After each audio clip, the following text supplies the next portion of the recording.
You are listening to the Live and Level Gamers podcast in association with FullEffectGaming.com. See, we don't play those games. We just play those games.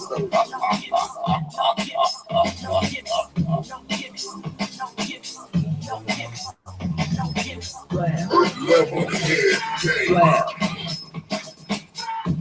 John Shaw, K-Bar 20, D2 Petty, Jedi Knight. The Live and Level Gamers podcast, where gamers come to talk.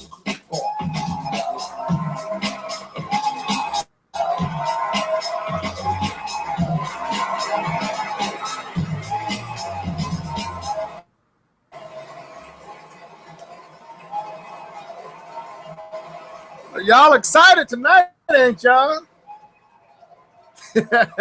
What's up, people? It's your boy Levelhead back with another Live and Level Gamers podcast. This is episode 97. We have two other gentlemen in the house. I'm going to let them introduce themselves, starting with Mr. Optimus Prime himself. Go ahead, man. That's right. There's always an applause. I was happy until they just hit that shot just now.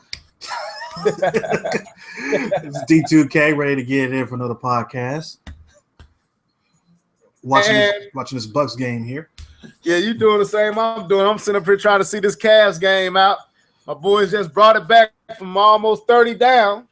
Anyway, Captain America, the black version.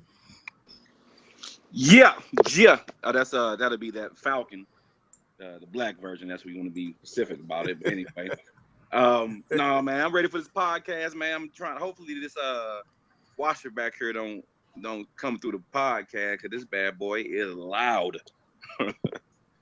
We don't hear it. We don't hear anything, man. So you good. Anyway, man. So yep, this is 97. I can't believe we've been going this long, this strong, man. We done had some transitions. We lost people, added people, lost more people, but the Live and Level Gamers podcast is still going strong. We still working it out. We still got to do this new intro. There's a whole lot we still trying to do, man, but just bear with us. You know what I'm saying? But I'm here to talk about these games, man. Hopefully in the next 49 minutes, my boys can close this on out so I can stop stressing. But you said, what's the score over there with your team, D2? 65-36 Milwaukee. Okay. Man, so anyway, let's get into this, man. So before we get all into what you've been gaming on, man, what's been going on in y'all world? What's popping off? Anybody? Anything special? You heard about Bill O'Reilly, right? No, I guess I can go ahead and say my little piece. Go ahead. You know, so I'm. If you guys don't know, I'm actually heading out of the country in a couple of days. My wife, her job is sending her over to London. And so I probably won't be on the podcast because we'll be like 6 hours ahead. So if it's like if you do the podcast at 8 o'clock here, I'll be messing around with Jedi time. So it'd be like be like 2 o'clock in the morning. So I don't think I'm gonna be able to make a couple of podcasts. I'm about to sit out on those. But outside of that, excited to get ready, getting ready to get packed up and get out about the country and head up there to the UK, man. Pretty excited. Well, that's cool, man. Yeah, man. You know what I'm saying? Doing it big.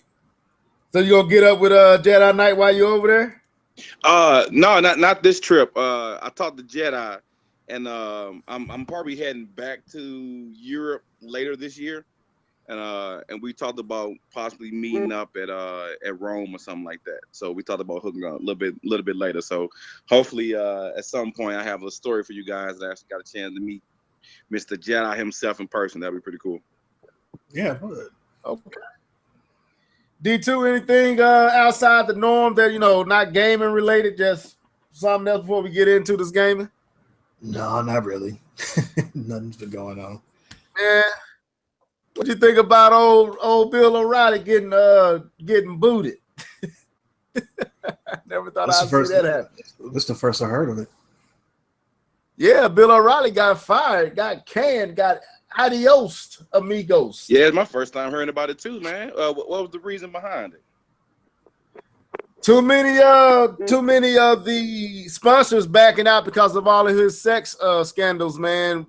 Sex harassment and stuff. So it was his final draw. I think BMW and some others pulled out, man. So it's about money. So it's always about money. Always about that money.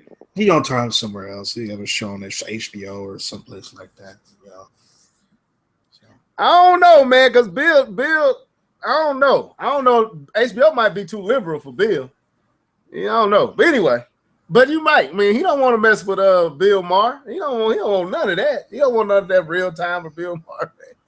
But anyway, yeah, that's funny, man. It's going on. But anyway, let's get into this gaming, man. I'm gonna start with you, T2K. What you been gaming on?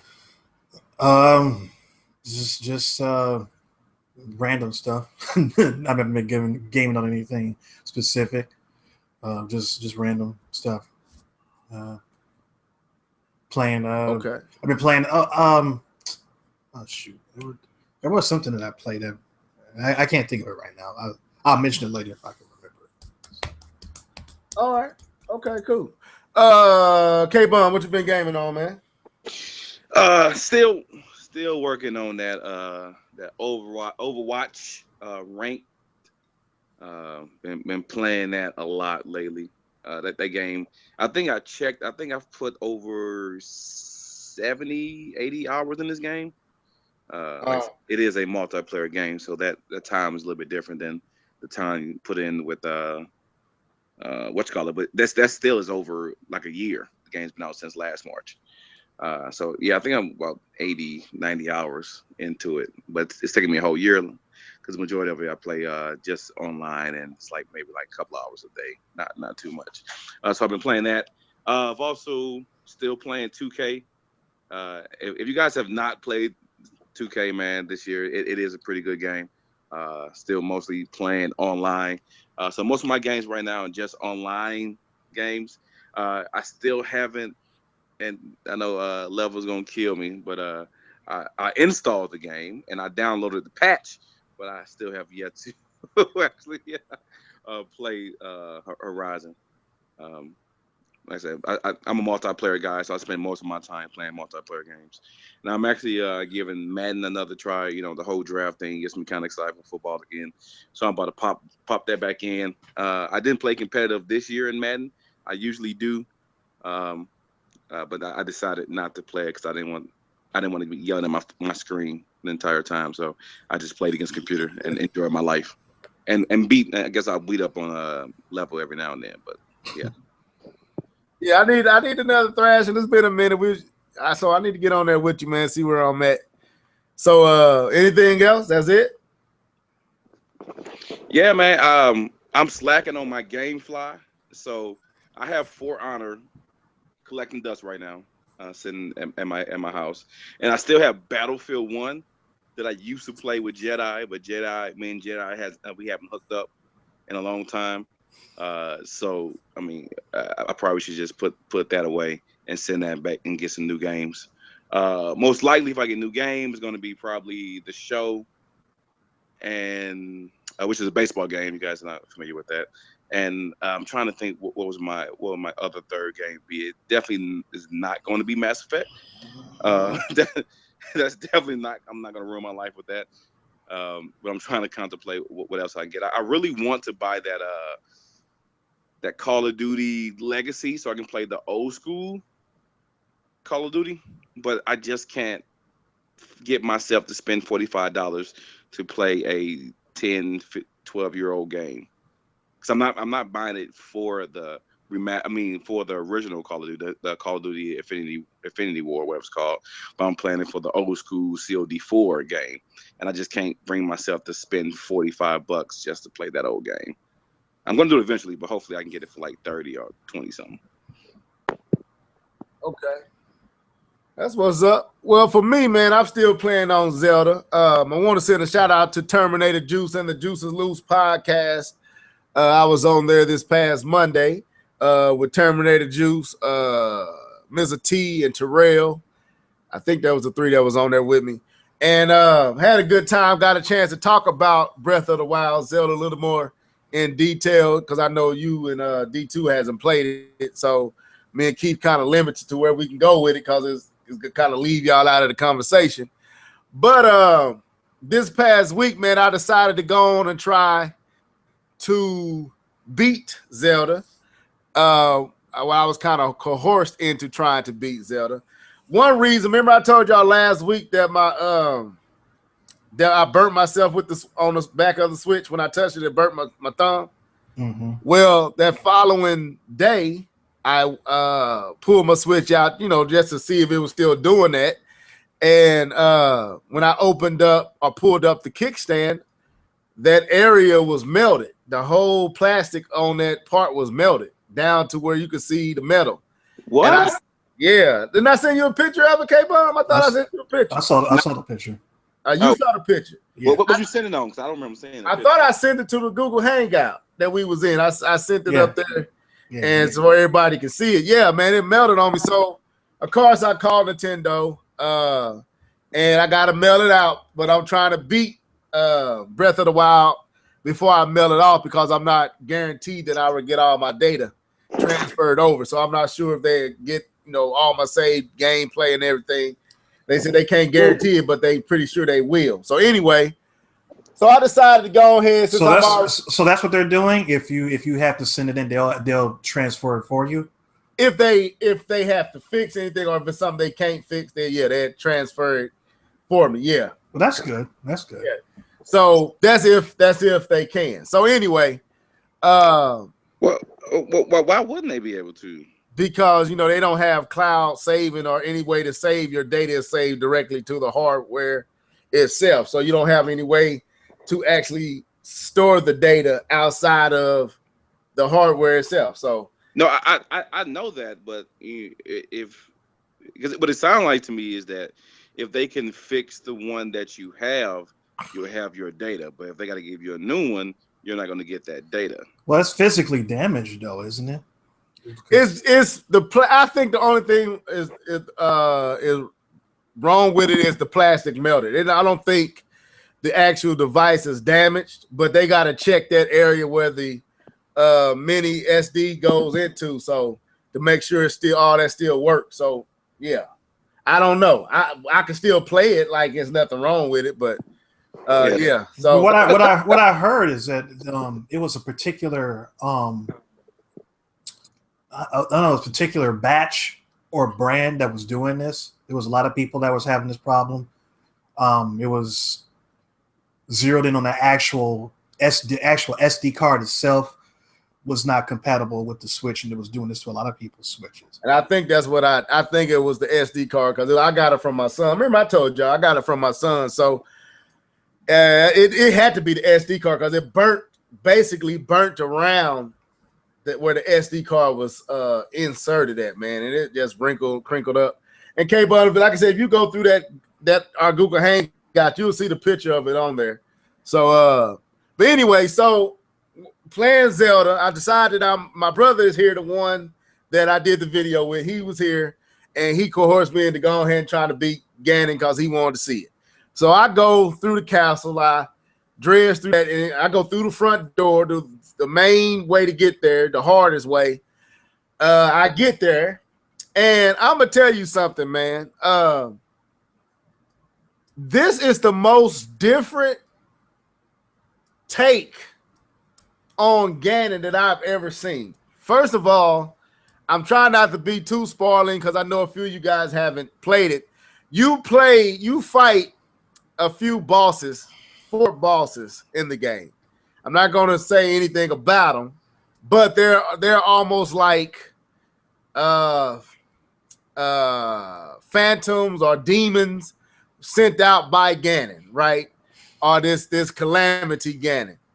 But when you get to Ganon, Ganon is the most weirdest looking boss villain character. Calamity Ganon is weird looking. Like, it doesn't look like something Nintendo would do. It's weird. Like, I don't want to spoil it, but it's weird. It's almost like demon. It's dark. It's dark. It's creepy. It's demonic looking. It's the way it moves, the way it creeps, the way it holds his head.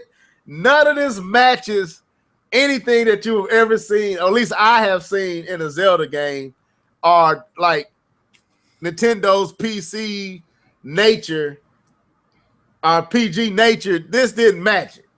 And it ain't that it was so vicious, it was just creepy. And I didn't beat it. I beat that part because it's a few different forms that you had to fight. I beat that part and I got to the second part, and I just got tired of playing because I had been playing for a while anyway, so I turned it off.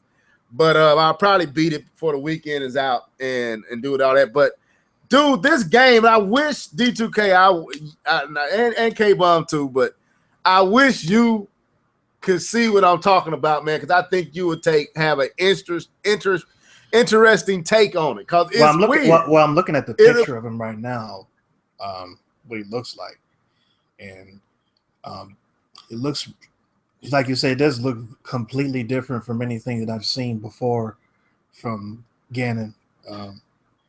It doesn't. I don't know what this is. But it's dope. I don't know what this is. It's creepy, man. It's like I'm sitting here, and when it was kind of daunting and kind of strange, and it made me kind of. I'm playing them, but I'm kind of taking it all in, and I'm like, man, his head kind of reminds me of that character, that newer character from Street Fighter V. Forgot his name. He's got the red hair. You talking about Kali? Yeah. Kali. I think his head kind of reminds me of that. But other than that, this is different. It's different, man. And how he moves, the way, like when there's a part where he going to crawl on the wall, and but his head is going to be, he's going to be upside down, but his head's going to be turned around. It's weird, man. It's like Nintendo. This is Nintendo. So, I'm like, man, this is like something that you will see. I'll be honest, something that you will see on a PlayStation or an Xbox. Like, only thing it was missing was blood. Something you'll see in Devils May Cry. That's what it looked like, K-Bum. Something that you will see, a villain you will see in Devils May Cry. This is how Calamity Ganon looks in his first stage. So, anyway, played that. What else have I played? I downloaded Samurai Showdown on the Switch. That's when I discovered the melted back, because I was downloading that game and decided that I'll check and see if it's still hot. And when I pulled up the kickstand, it was all melted. But I downloaded that game, was playing that. But for the most part, that's what I've been gaming on, man. Really still enjoying the Switch. Haven't really played anything outside of the Switch since I've gotten it. The PlayStation 4 is upstairs. It's not even hooked up, and my son basically plays his Xbox. So anyway, that's what I've been gaming on. So any thoughts or questions on that? K-Bomb? No, I just still have an issue about the whole, and I said it from the very beginning, the whole, well, in fact, I had an argument with a guy on Twitter about the whole cloud saving thing that Nintendo should have been doing already. For this Generation 4 system. I agree. It's just, I don't know. I just find it kind of weird. Nintendo, while the Switch is a nice system, I'm enjoying it, and I'm enjoying Breath of the Wild. Nintendo needs to address some of these, I guess, dated practices that don't translate to modern gaming. Like, there's no reason why I should be concerned that all the 110, 11 hours that I placed, I think 120, the hours that I pumped into this game, I'm concerned that I'm going to lose all that because I got to get it sent off and fixed, or transported into a new system. So yeah, Nintendo. It shouldn't be no reason. I should be able to put that on either a file drive. I should be able to store that on some way, somehow be able to store that to where I can get access to it if I do eventually end up having to get a new Switch. So I agree with you, K-Bum. There's no reason for this, and it wasn't even an issue until. And sometimes this is a reality for some of us. We don't think about stuff until we facing it. And it wasn't a thought of mine. Now that I'm facing it, it's a very concerning thought of mine. So yeah, I agree with you, man. There's no reason for that. So ain't no argument from here. Yeah. Well, that's what goes for a lot of people. Are saying when those videos came out showing all those things that were going wrong, people are saying, "Oh, the people are doing it wrong. Oh, these people are over exaggerating. All these people are, just trying to make Nintendo look bad." And then stuff start happening to them, and it's like, oh crap, this is a problem. So, it's not, these are all correctable problems, but they are definitely problems.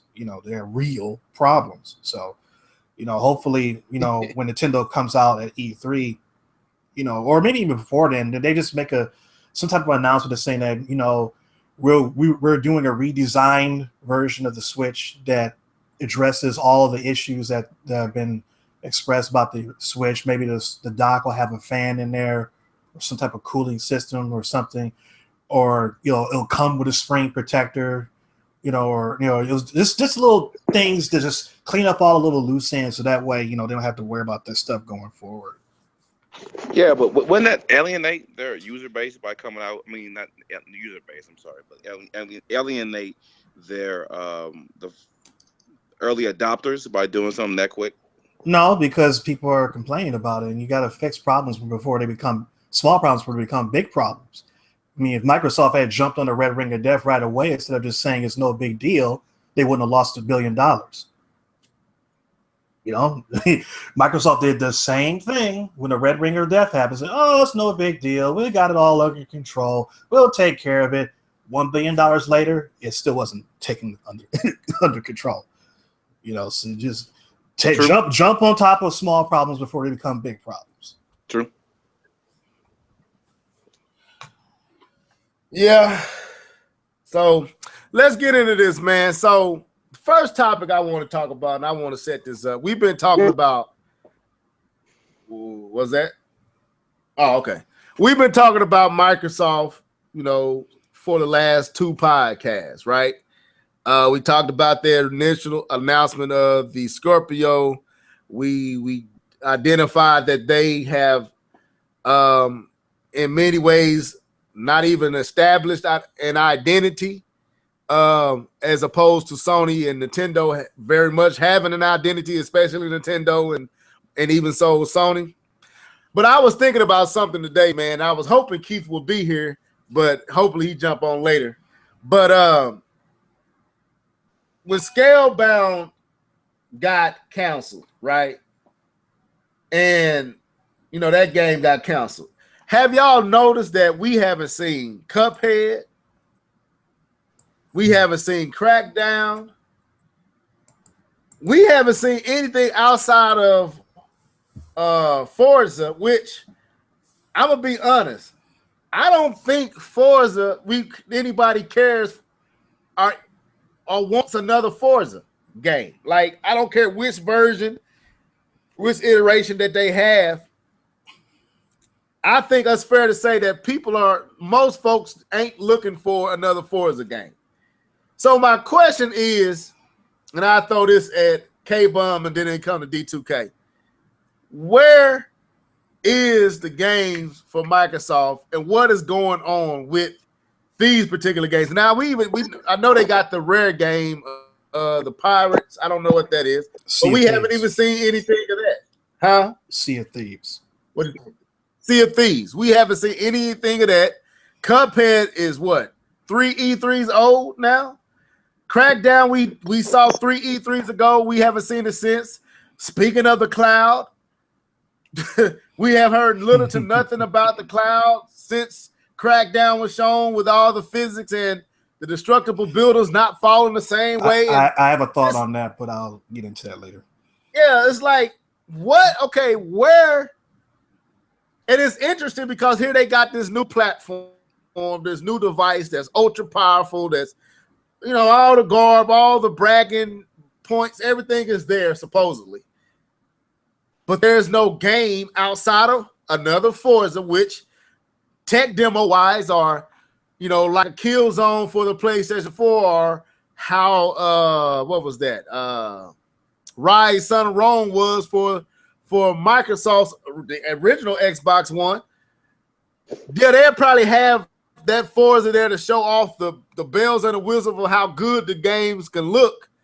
But where's the games that's going to cause folks? Where's the Breath of the Wild, so to speak? Where are those games? And it's concerning to me. And I throw this at you, K-Bun. What's your thoughts on this, man? Because it's weird. Well, my thing is, I would have thought that because Xbox doesn't. Xbox doesn't really have anything this year except for those games that you name. There's always surprises at E3, so that's I'm just speculating on what we do know. We do know that Cuphead, Crackdown, Sea of Thieves, and State of Decay is all supposed to be coming out this year.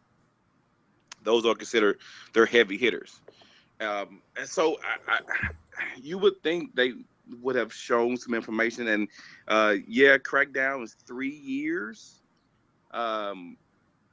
14, I believe it was first shown E3, and Cuphead has been at O2, and they were showing Cuphead, and then all of a sudden, a lot of the communication with their games has ceased. So I'm not exactly sure, because you don't really see Microsoft advertisement for Xbox One as much as you used to. I know when I used to, anything on TV or YouTube, they had commercials on YouTube, and you really saw a lot for the last big game. I guess Gears would have been the last big game for Xbox, Xbox only per se. So you saw advertisements for that, but since then you really haven't seen anything. You didn't see anything for Recore, or just in general, you don't see Xbox commercials just laying around. So I'm kind of leaning two ways with this. Either they're holding their cards to E3 to wow us to close to E3 time, or they're going to start releasing some information like they've been doing in a couple of years, a couple of weeks out from E3, just a big media blast where when they show a bunch of games that's coming out. Because if you pay attention to Xbox's E3 for the last couple of years, what they like to say is, and it's coming out this year. And it's coming out this year. I know they did that pretty much like all of last E3. They focus on a lot of games that were all coming out this year. So I'm thinking that's something that they're going to do again this year. So they're not going to show too much of that, because those are some of their major Xbox only systems. Not systems, sorry, games. And so I'm thinking they're going to save that so they can just do the whole "it's coming out this year" speech for their E3. Outside of that, my second opinion is that I don't know if Xbox really knows what they want to do. They've done this whole play anywhere thing, and they're allowing their first parties to be on the PC. And I don't really know if they know what they want to do with the Xbox.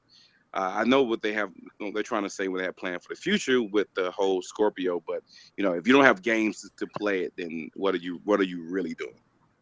So I don't know. I'm still up in the air with Xbox and these games. The cloud computing is something that I would have thought would have been implemented in other games outside of Crackdown, and we would have seen and heard more of that. And I'm very excited to hear what D2K has to say about that.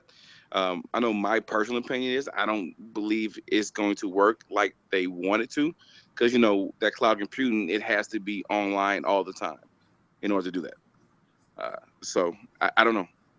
Those are my opinions, my thoughts about what we've seen, what we have not seen.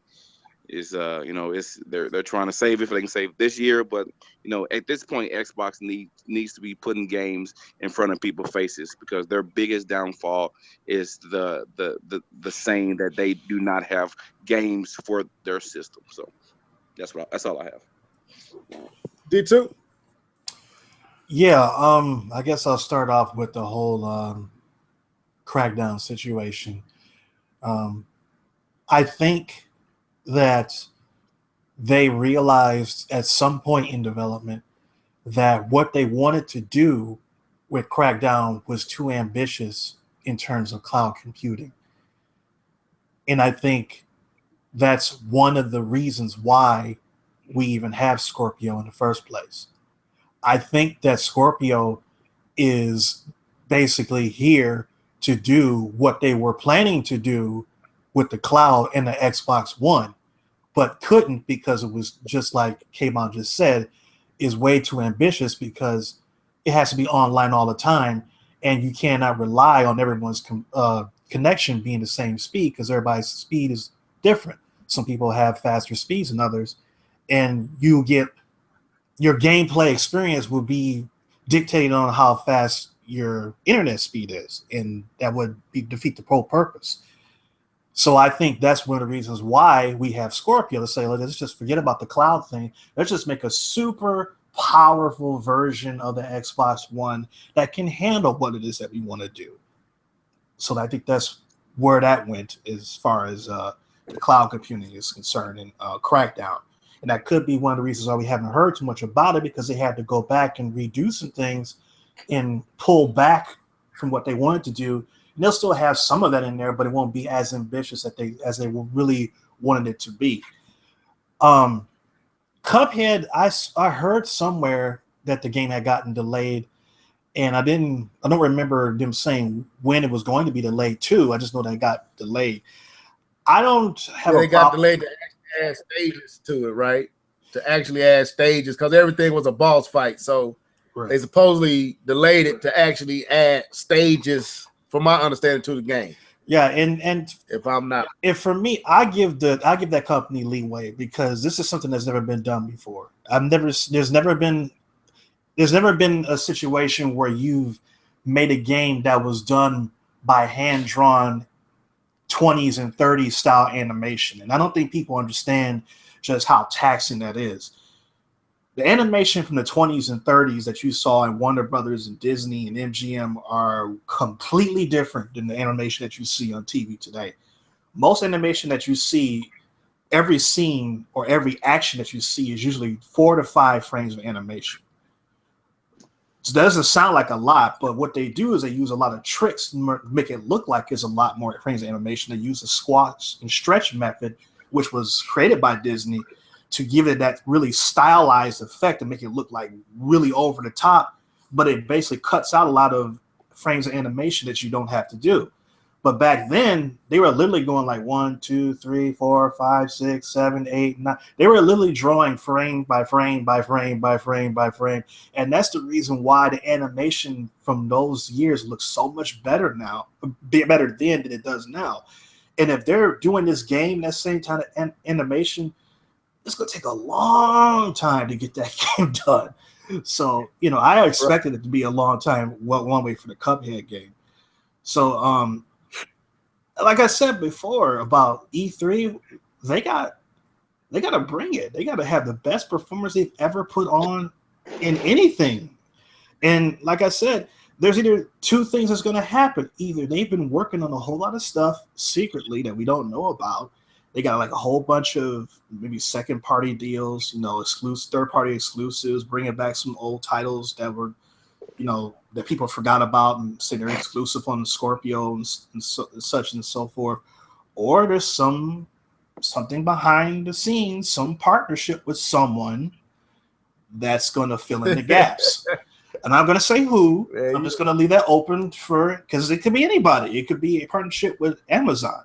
It could be a partnership with Apple. It could be, it wouldn't be Apple, but I mean, a partnership with, some other big entity that can, fill in the blanks of what they're doing. Who knows? We know that something is going on. Something is cooking with Microsoft. We don't know what it is, but there's just no one in the world that they're this obtuse to just sit there and just say, everything's okay. We could just get away with not having any first-party games. We can have this super powerful console that's going to be super expensive and no games on it. They're not that dumb. So they have something planned. We just don't know what it is yet. Let's go with the thought that they don't. Right. Let's say that they are obtuse and naive enough to believe that this system and the power that it has is enough. I'm gonna ask this first: was Scalebound a bigger issue than we gave it credit for? To me, I didn't trip off when they announced that Scalebound was canceled and everything like that. I hear a lot of people say that was their interest for. Some people even bought the Xbox One for the ideal of playing Scalebound. But let me ask this first, and I throw it at you, D2K, then I jump back to K-Bum. Was the cancellation of Scalebound more problematic than we gave credence to? I mean, it's problematic from the standpoint that they don't have that game anymore. And a lot of, like you said, a lot of people were looking forward to it, and now it's just gone, and they don't have anything to occupy that space, seemingly. I honestly don't understand why it got canceled. If you got this powerful console coming out, I mean, to me, it's a lot about Scorpio just doesn't make any sense. I mean, you're basically handicapping what the console can do because you have to make the game playable on the regular Xbox.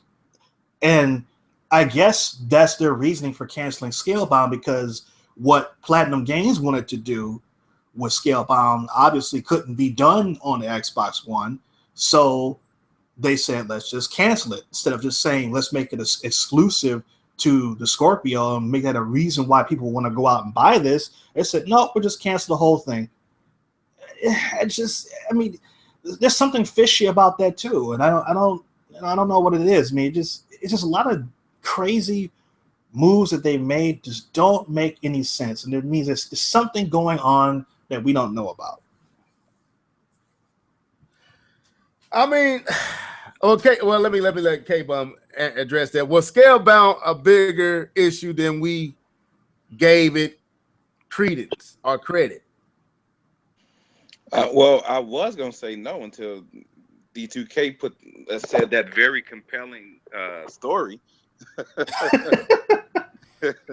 So I'm gonna lead on. I'm not 100% sure.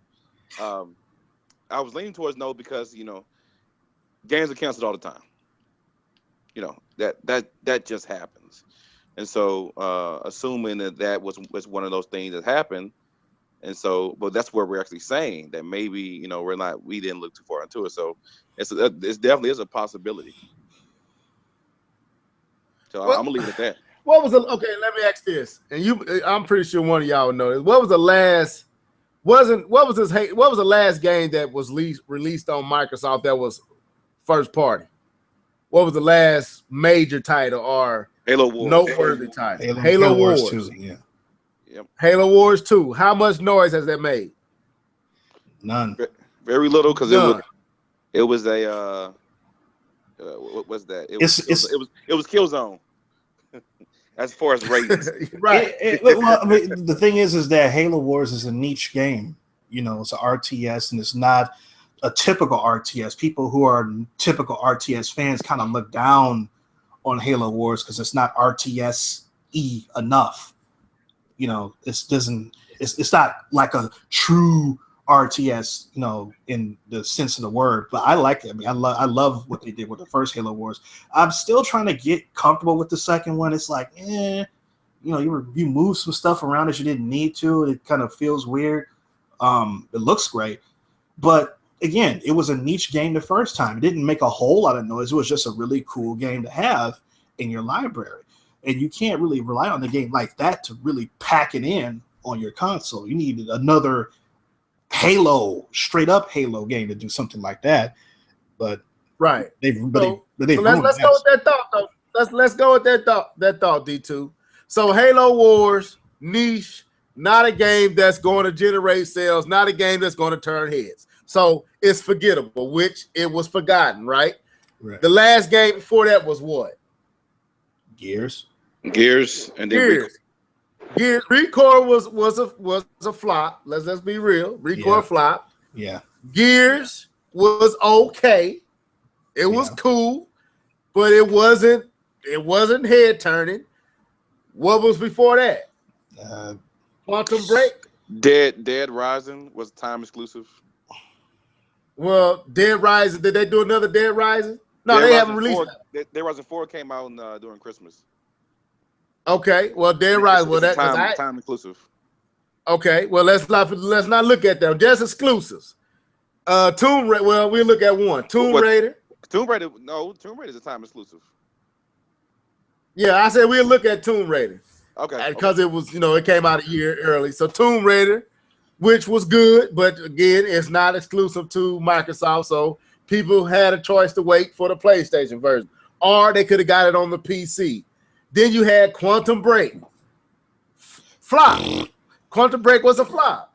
It was a dud. I got it. I don't even care about it. I don't look at that case. What was before that? Halo 5? Probably a Forza in there somewhere. Forza, forgettable. You had Killer Instinct Season 3. Forza says, Yeah. Forza is F for forgettable. That's what Forza is. Forgettable. Yeah. Then you have Halo 5. Another flop. Another dud. Yeah. So the last game that you can even go back to that Microsoft had that was exclusive first party that might have interested a few people was what was the game? Sunset Overdrive. That's been a minute. That's when I bought the Xbox. So that's what 2.5, 3 years ago. So you haven't had a noteworthy game outside of Gears of War 4 for 3 years. And you got a new system. And I hear what D2K saying, but I'm gonna be honest. I don't think Microsoft has anything up their belt. I think Microsoft is gonna come and show Gears of War 4 in 4K, gonna show another Forza in 4K, going to show Crackdown again, going to show Cuphead and say it's coming. And this is what they're going to have. The only thing I can see them doing, is either going into one of those retro titles from Rare, like a Banjo-Kazooie, and secretly I know that ain't even realistic to think, because it's Microsoft. But I'm saying that's not good enough. I think I wasn't just gonna say that. I wasn't gonna just say Banjo-Kazooie. I was just saying if like they did with Killzone, pull one of them old school band, maybe two, maybe pull out Banjo, a new real entry into Banjo-Kazooie that can compete with an Odyssey, and maybe a Perfect Dark, because you just ran the Halo franchise into the ground. It's dead. Nobody cares about Halo. So you might as well pull up another franchise that might have some nostalgia, old good feeling memories. Perfect Dark and perfectly over here is an IP that you own, that you got, that many people had good memories with, especially the first one. Maybe pull that out. Maybe pull a Banjo, like I said, that can compete with a Mario Odyssey. They got to do something to make this Scorpio worth buying outside of saying it's the most powerful platform. The problem is that people who are Xbox fans don't care about Banjo, so that's not going to do them any good.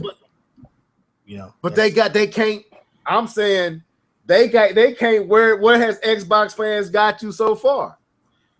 Xbox fans are Sony fans. I'm gonna say it like this. Let's just be real. Xbox fans are secret Sony fans. Well, if you want to be honest, Xbox 350, Xbox 360 fans were previously mostly PlayStation 2 owners. The majority of them. Right. That's what I meant. They were secret PlayStation 2 Sony owners. fans. So let's be honest. It was 136 million, whatever, 2090, whatever it is. A lot of them left to go Xbox because Xbox had a good thing going for them for the 360. So a lot of them left the PS2, were Sony fans, and then went over to 360. And now they left the Xbox One and went over to the PS4. So I'm hoping that D2K is correct, that Microsoft has some secret mojo trick card up their sleeve that they're gonna pull out and be like, wow, and look what we got. But I'm gonna be honest, I don't think they do. I think they think saying that they got the most powerful platform and showing it in 4K and saying it's got 6 teraflops and saying it's 1 TB of hardware spaces. I think they think that narrative is going to win the line. I really do. That is had to be. It just makes my head hurt. I mean, that is so childish to think that way. I mean, you have grown men. These are business people. These are people who went to college. These are people who have degrees. You cannot be that stupid to think that you just need a more, like I said before, you've already had the most powerful console before, and it got its butt whooped by an inferior console in the PlayStation 2. The greatest whooping that ever happened in gaming history. Okay? It doesn't matter. If you don't have the games, nobody cares. It doesn't matter. If the system is weak and you got the games, you win. That's what the Wii did. If your system is powerful and you got the games, you win. That's what the PS4 is doing. If you don't have the games, you don't have the leg to stand on. And if they don't have the games, it doesn't matter what they could. The Scorpio could have a Ryzen CPU. It could have 2 Titan X's in there. It could have 64 gigabytes of GDDR5 RAM. It doesn't matter if you have nothing to play on it. Okay. Right. Now, so this brings up another question. And the dude already in the comments asked, but this is my question too. What is the price? Because here it is, like you said, this thing is powerful. It's got all this tech and capability in it. This is really a mid-gen leap of a console. Like the PlayStation 4 Pro is not a mid-gen console. It's just an approved PlayStation 4. The Xbox Scorpio is a true quintessential prototype of a mid-gen leap. Is clearly more powerful than that's on the shelf. Is clearly capable of doing way more than what, like you said, they're allowing it to do. So it's a mid-gen leap. What's the price? Because if they think they're going to come and do what they did with the original Xbox One with the Kinect inside the box and say something like $499, and they think they finna win when you got the Pro over here that has games that people want to play, that has Horizon, that's got a Last of Us coming, that has a God of War coming, that has all those plus exclusive rights and was timed exclusives with third party. You think you're gonna come and say we got the most powerful system and throw out a $499 price tag and people finna jump? Dude, it's like, and you show me Crackdown and Cuphead and some third party exclusive third party title that I can get on my old Xbox, on my PlayStation. Dude, what they gonna do? Like, what price? How are they going? Because they got to get their money out of the thing. They can't. It's like, where is Microsoft head at this moment? Based off of the, well, go ahead. No, I was just saying, man. They this is out of desperation. They have to have something, and so I'm saying they have to have something because they have to have something.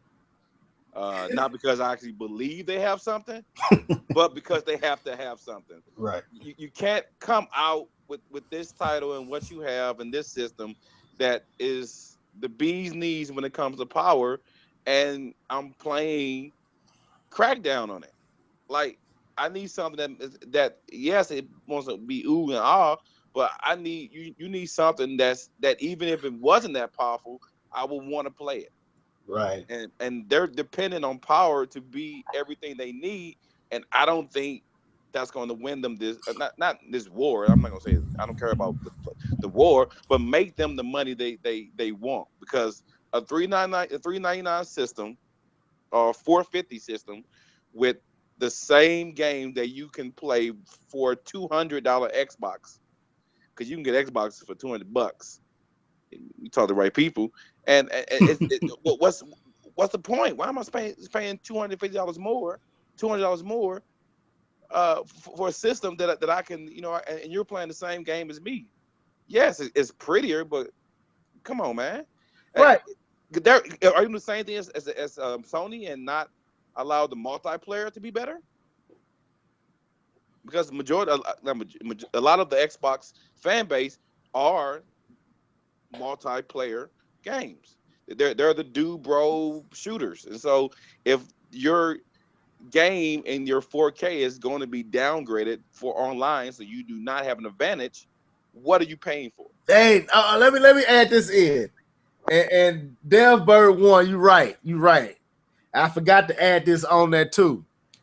If you have a gaming PC, most of Microsoft's first party titles you can play there. So D2K would never even have.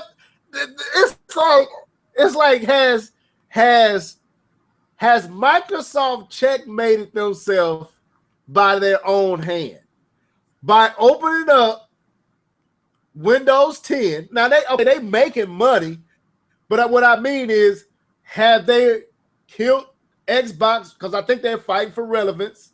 They want the Xbox brand to be relevant, but Windows 10 has allowed those who have gaming PCs or a strong enough laptop like K-Bomb, you can gain access to these games and bypass the Xbox. If your rig is strong enough, you can play the game anyway. Mm-hmm. So I remember I listened to Gamer Tag Radio, and one of the one guy on there always says he would buy a Xbox One, or he would buy a Scorpio, but I can play the games. I can play Halo 5, or I can play Gears of War. I can play Forza right on my PC. I don't have to buy. Thank you, Phil Spencer. Thank you for giving me that option of not having to take your platform serious. And that's where we at. You got to buy a PlayStation 4 to play God of War. There is no other way to play it. You got to buy a Switch or a Wii U to play Zelda, or you got to buy a Switch to play Odyssey. You don't have to do that with Microsoft. And it's like, so you give me another powerful platform that a lot of people who game has a platform that can play it. It's like you balling backwards, man. I'm trying to figure them out. I really am, man. I'm concerned. My friend was telling me the other day, he was saying like, man, I've been playing like, cause he just hooked his computer up to his 4K TV, and he's been playing like Gears and Killer Instinct in 4K. He said like, man, I don't know why I didn't do this earlier. But he just seeing how it's like he's like, you gonna go back to the Xbox one? It's like, nope. I'm just gonna keep playing, first party Xbox stuff on my PC. I mean, there's no reason for me to go back. I mean, there's nothing that you can do on Scorpio that I can't do better on my PC. The only thing that would make sense to me from Scorpio is if they made this a hybrid console / PC, to where it gives you all the benefits of a console, but you can upgrade it at will like a PC.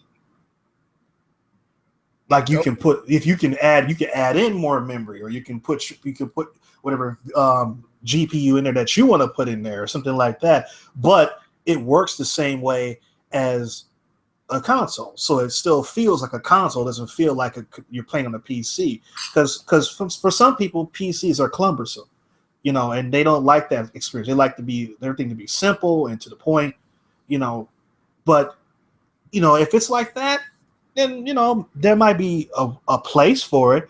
I still don't think it's going to do anything that's going to cause Sony to move, but it might have a place. But as of right now, I don't see where it even has a place. I'm gonna say this, man, and let's K-Bone, you had something to say. I want to throw this out there. I think this is the only thing that Microsoft can do that will make Scorpio a must buy. They can do what Nintendo did with the new 3DS. They can have parity on some games, but they gotta have one game that you could only play on the Scorpio. They got to. That's the only thing I can think of them doing to make that platform appealing. I'll say Sony can get away with not having to do that because I believe that what they did with the Pro was just a marginal improvement to get you to a 4K experience. That's what it was for. That's what it was about. There was nothing more before the Pro. The Pro, that's all the Pro is about. Or a little bit more and improve the VR experience too. Yeah, and improve the VR. I think the Xbox team went a little too ambitious, a little too hardcore on the Scorpio. If they was gonna go this hardcore, they should have just went on and made a new system. Because the only thing that's going to justify make it worth your time is to put a game on there that you cannot play on your original Xbox. If you just do what Sony did with the Pro, you are literally bottlenecking, you are killing, you are making the Scorpio irrelevant, no less than the regular Xbox is irrelevant in the grand scheme of things right now because it has no games, and every game that I can play on the Xbox Scorpio, I can play on the seemingly irrelevant Xbox One. They gotta do what Nintendo did with I think it was Xenoblade when they made it to where you couldn't play that game on the regular 3DS. You had to have the new 3DS. They need to do something like that. They gotta lie. It's gonna make some folks mad. They gotta backtrack. They gotta backtrack and say, well, we thought we was gonna have parity across the board with both the Xbox One and the Scorpio, but we want to really show you what this platform can do. So we have titles that are exclusive to the Scorpio. It might be a bad PR move, but at the same time, that's what they're going to do. That's what's going to get that Sony fan, that Nintendo fan, and that Xbox dude who's kind of burnt out on the Xbox to maybe what's up with the Scorpio? Let me try it out. That's what they got to do. That's what I think they got to do. That's just me.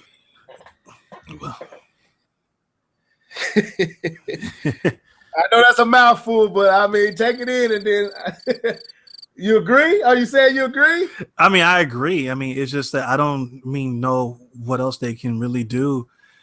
I mean, they can do that, but you know, it's a huge uphill climb for them. They're gonna, you know, I don't see how they can dig themselves out of this hole. I mean, either they've got something that either they got something in their back pocket, or they might be just getting ready to just say we're done with this. And you know, I don't know what they're gonna do. I mean, they claim that they're working on Xbox 2. That's what they say. They say that the next gen Xbox is in development, and I'm like, let's just say for the sake of argument that Scorpio did become successful. You're not going to catch Sony. So what is the point? You know, I mean, why wouldn't you just put all these resources into making sure that the new Xbox, the next gen Xbox, the 9th gen Xbox is more powerful and has more features and has more partnerships lined up than the PlayStation 5, which we also know is coming. You know, I mean, if you were putting all this stuff into developing Scorpio, then how could you possibly have enough resources to make sure that the PlayStation, I mean, the next gen Xbox is up to par? You know, I mean, you're spreading yourself too thin. So that's why I don't like this whole idea of the mid-gen consoles in the first place, because it's overkill, and it's, you know, you can't really put all your, you know, you can't put all of your attention into one thing. It's just, I don't know. It's a big mess right now with Microsoft. Yeah. Yeah. K-Ball, got anything we can move? We can go to another topic. Y'all been killing it, man. No, I don't got enough to add to that. Yeah, I mean, I'm not, like I said, it's not coming from a hater's position. I'm just saying, just looking at what's there? And I'll ask this, because D2K is. You said that they got to what could they have? Like, what could they have waiting in secrecy that can cause the game to change and swing a pivot for them to positive places? What could they have? Because that'll do that. It got to be a game. It couldn't be. It has to be a game. So it can't be a game. They need like 20 games. I'm not even exaggerating. They literally need like 10 to 20 solid titles. It don't have to be blockbusters. They don't have to be Breath of the Wild level, because that's not going to happen again for another 4 years. And I keep telling people like, man, Breath of the Wild is so great, such a game changer, and everybody should change it to do it this way. They can't.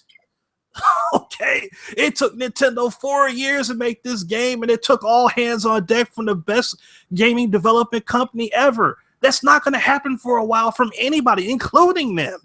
So you have to aim a little bit lower than that and just be more realistic. Then they can make good games, and they need to make a whole bunch of solid titles. It needs to be like just like carpet bombing, just like boom, boom, boom, boom, boom, boom, boom, boom, boom, boom, boom, boom, boom. Just title after title after title after title after title. Go into Rare's library, bring all this stuff back, bring back a Battletoads, bring back Perfect Dark, bring back Jet Force Gemini, bring back Banjo-Kazooie, bring back Conquer. One of those things by themselves is not going to do you any good. But if you bring back all of that stuff at the same time, then people say, oh, okay. Brute force and all that stuff. You get that kind of stuff, and you go to your friends. You go to Sega, say we want to do Killer Instinct versus Virtual Fighter. Let's make that happen. We want to bring back House of the Dead. We want to go start fishing for stuff like that. Go to Capcom. We want to bring back Power Stone, make it exclusive to the Xbox. We want to bring back go to Konami, say we want to buy your rights to Mystical Ninja and bring that to the Xbox. Go to Tecmo, say we want to put another new Ninja Gaiden on the Xbox. Dude, oh my God, that's the problem though. Cause we talked about the identity. Is it fair to say that just for a second, with the OG, the original Xbox, even though it failed, did it not have an identity? I would say it did. Yeah. I'm not sure what I could call it, but it definitely did have an identity. Yeah, it was the mod box. Everybody bought it and modded it. What I mean is D2K said something that took my memories back. I wasn't an Xbox fan. I was Nintendo. Back then, I was way more Nintendo crazed. I still am, but I was like a drone then. I was something else. Anyway, touching the Xbox was blasphemy. And playing the PS3, I had to do the rock eyebrow. I mean, playing the PS2, I had the rock eyebrow while I was playing it, like I was liking it, but being skeptical because I couldn't show that I liked it. Anyway, I remember my brother brought an Xbox OG, and he had Ninja Gaiden. And I'm sorry.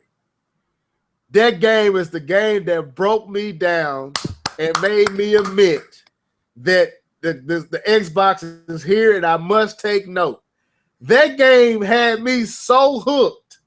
It literally made me put down Wind Waker, and I didn't play Wind Waker for a while.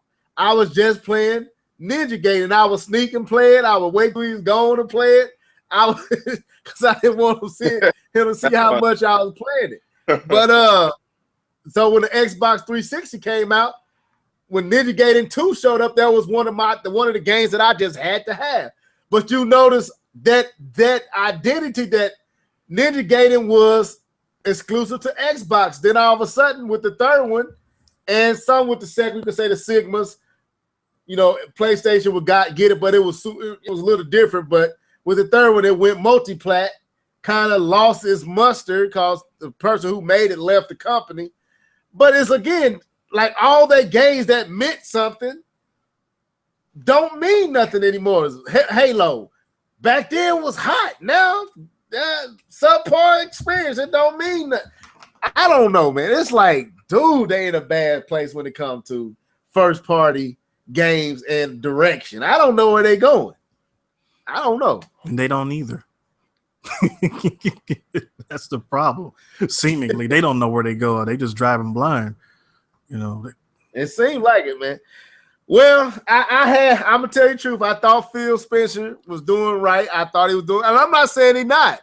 I'm just saying I don't know how smart, even though they're making money on everything sold, even if it's played on PC, you're still hurting the Xbox because you're giving somebody the option to play a game that they would have to have played on the Xbox to play it elsewhere. And if I got that option, I'm going to take that option rather than buying the box. So you did that. You pretty much killed most of your prominent franchises and other franchises. You milked them to death. Then it ain't even a thing. That when you see them, it don't mean nothing to see for Forza anymore. It doesn't mean anything. You see Forza like you say, D2, what's next? You know. Whereas if we saw Gran Turismo, we ain't seen it in so long, we might actually get buggy-eyed because it's like, wow, I ain't seen this in a while. We see Forza every year. Mm-hmm. I don't know, man. It's just like if Nintendo were to say, oh, here comes Cruis'n Blast for the Switch. But I'm telling you, if they do that, I might have to break. But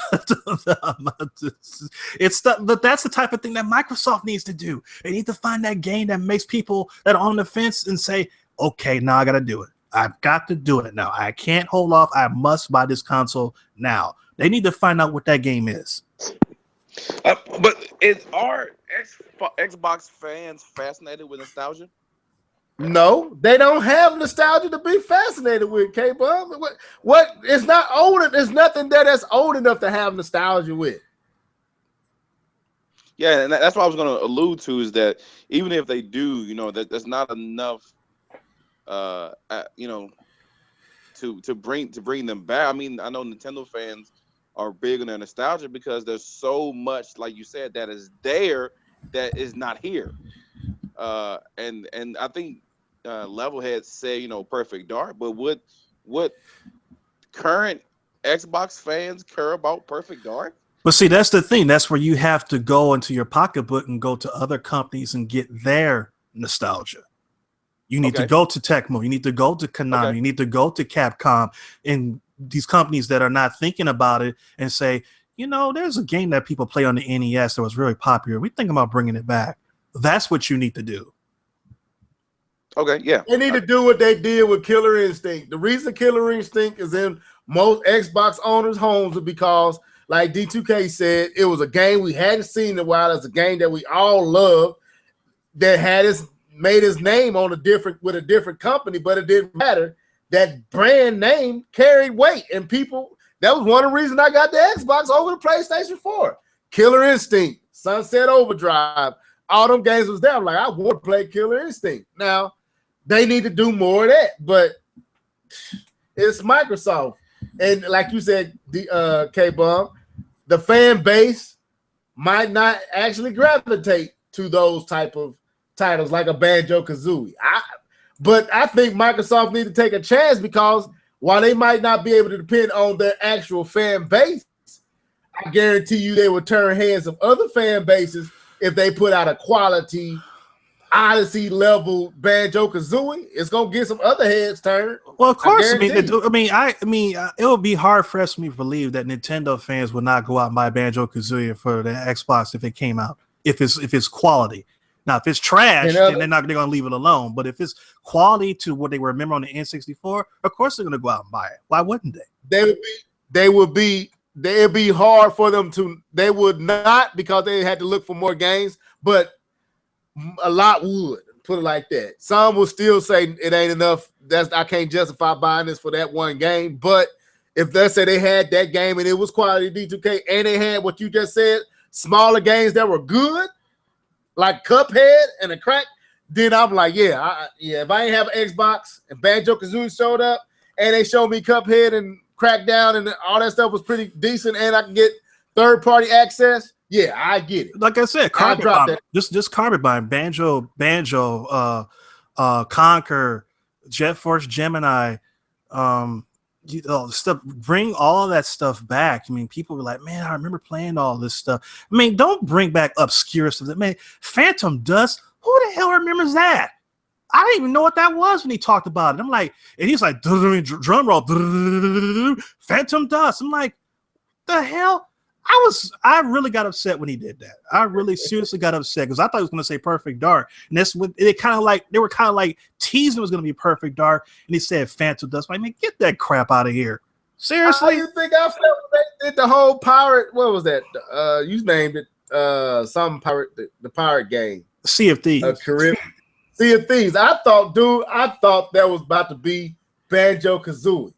I was like, man, I'm losing. This is Banjo-Kazooie. This is finna do it.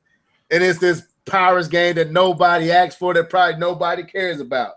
But going back to what Dale Bird said in the comment section, I feel what you're saying, that they didn't get any Japanese games, but I really can't say that they didn't.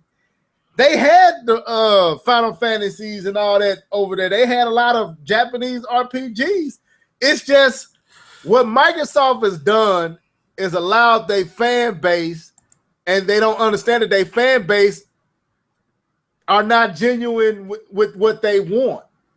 Like, one thing, and I ain't trying to make it into no council war stuff, but fan bases have identities.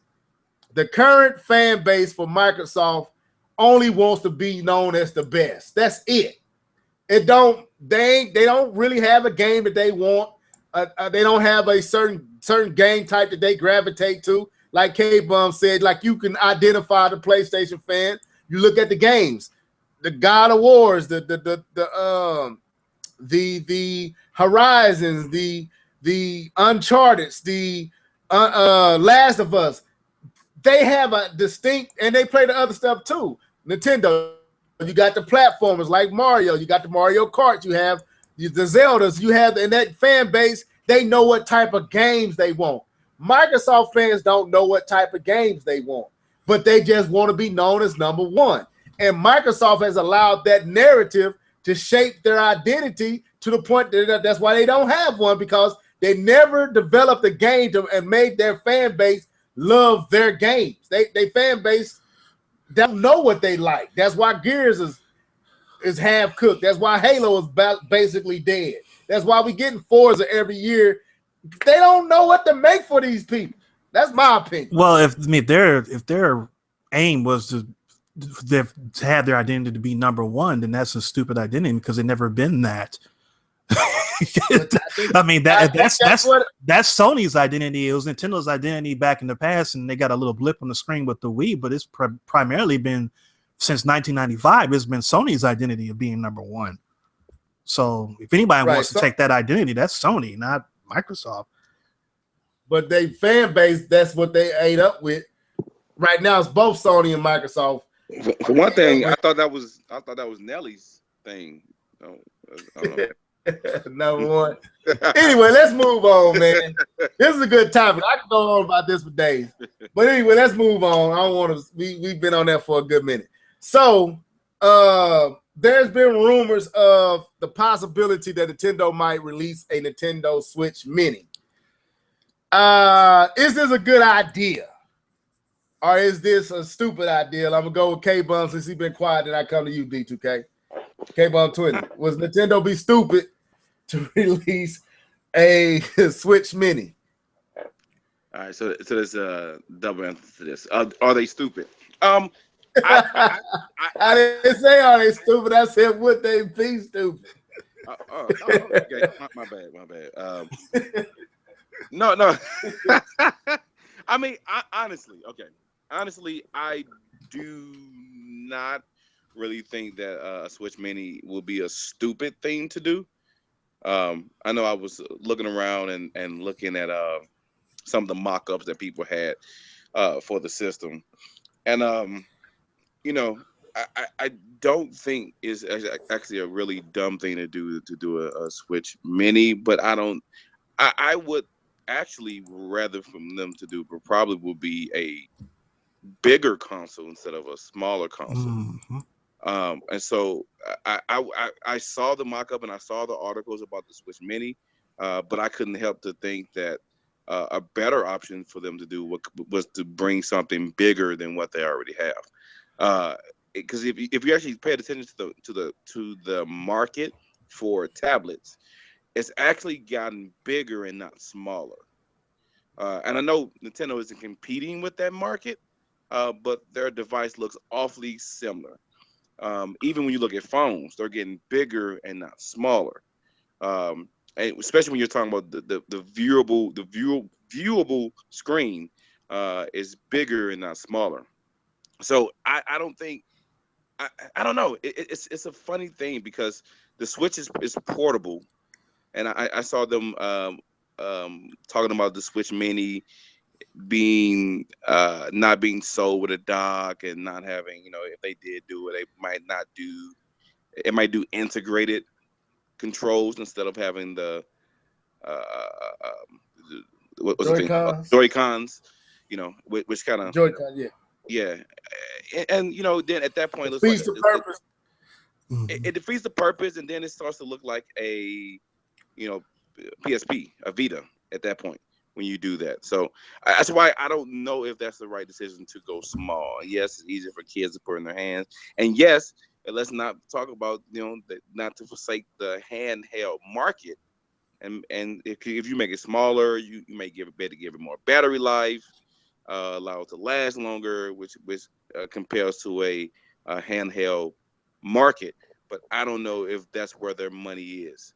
If their money is actually into going bigger. So will they do it? Because that was your first question. I went off on a tangent. Will they do it? I'm going to lead to no. And if they did do it, would it be stupid? No, I don't think it'd be a dumb decision for them to do it. I just think there would be more into making it bigger than actually smaller. All right, D2.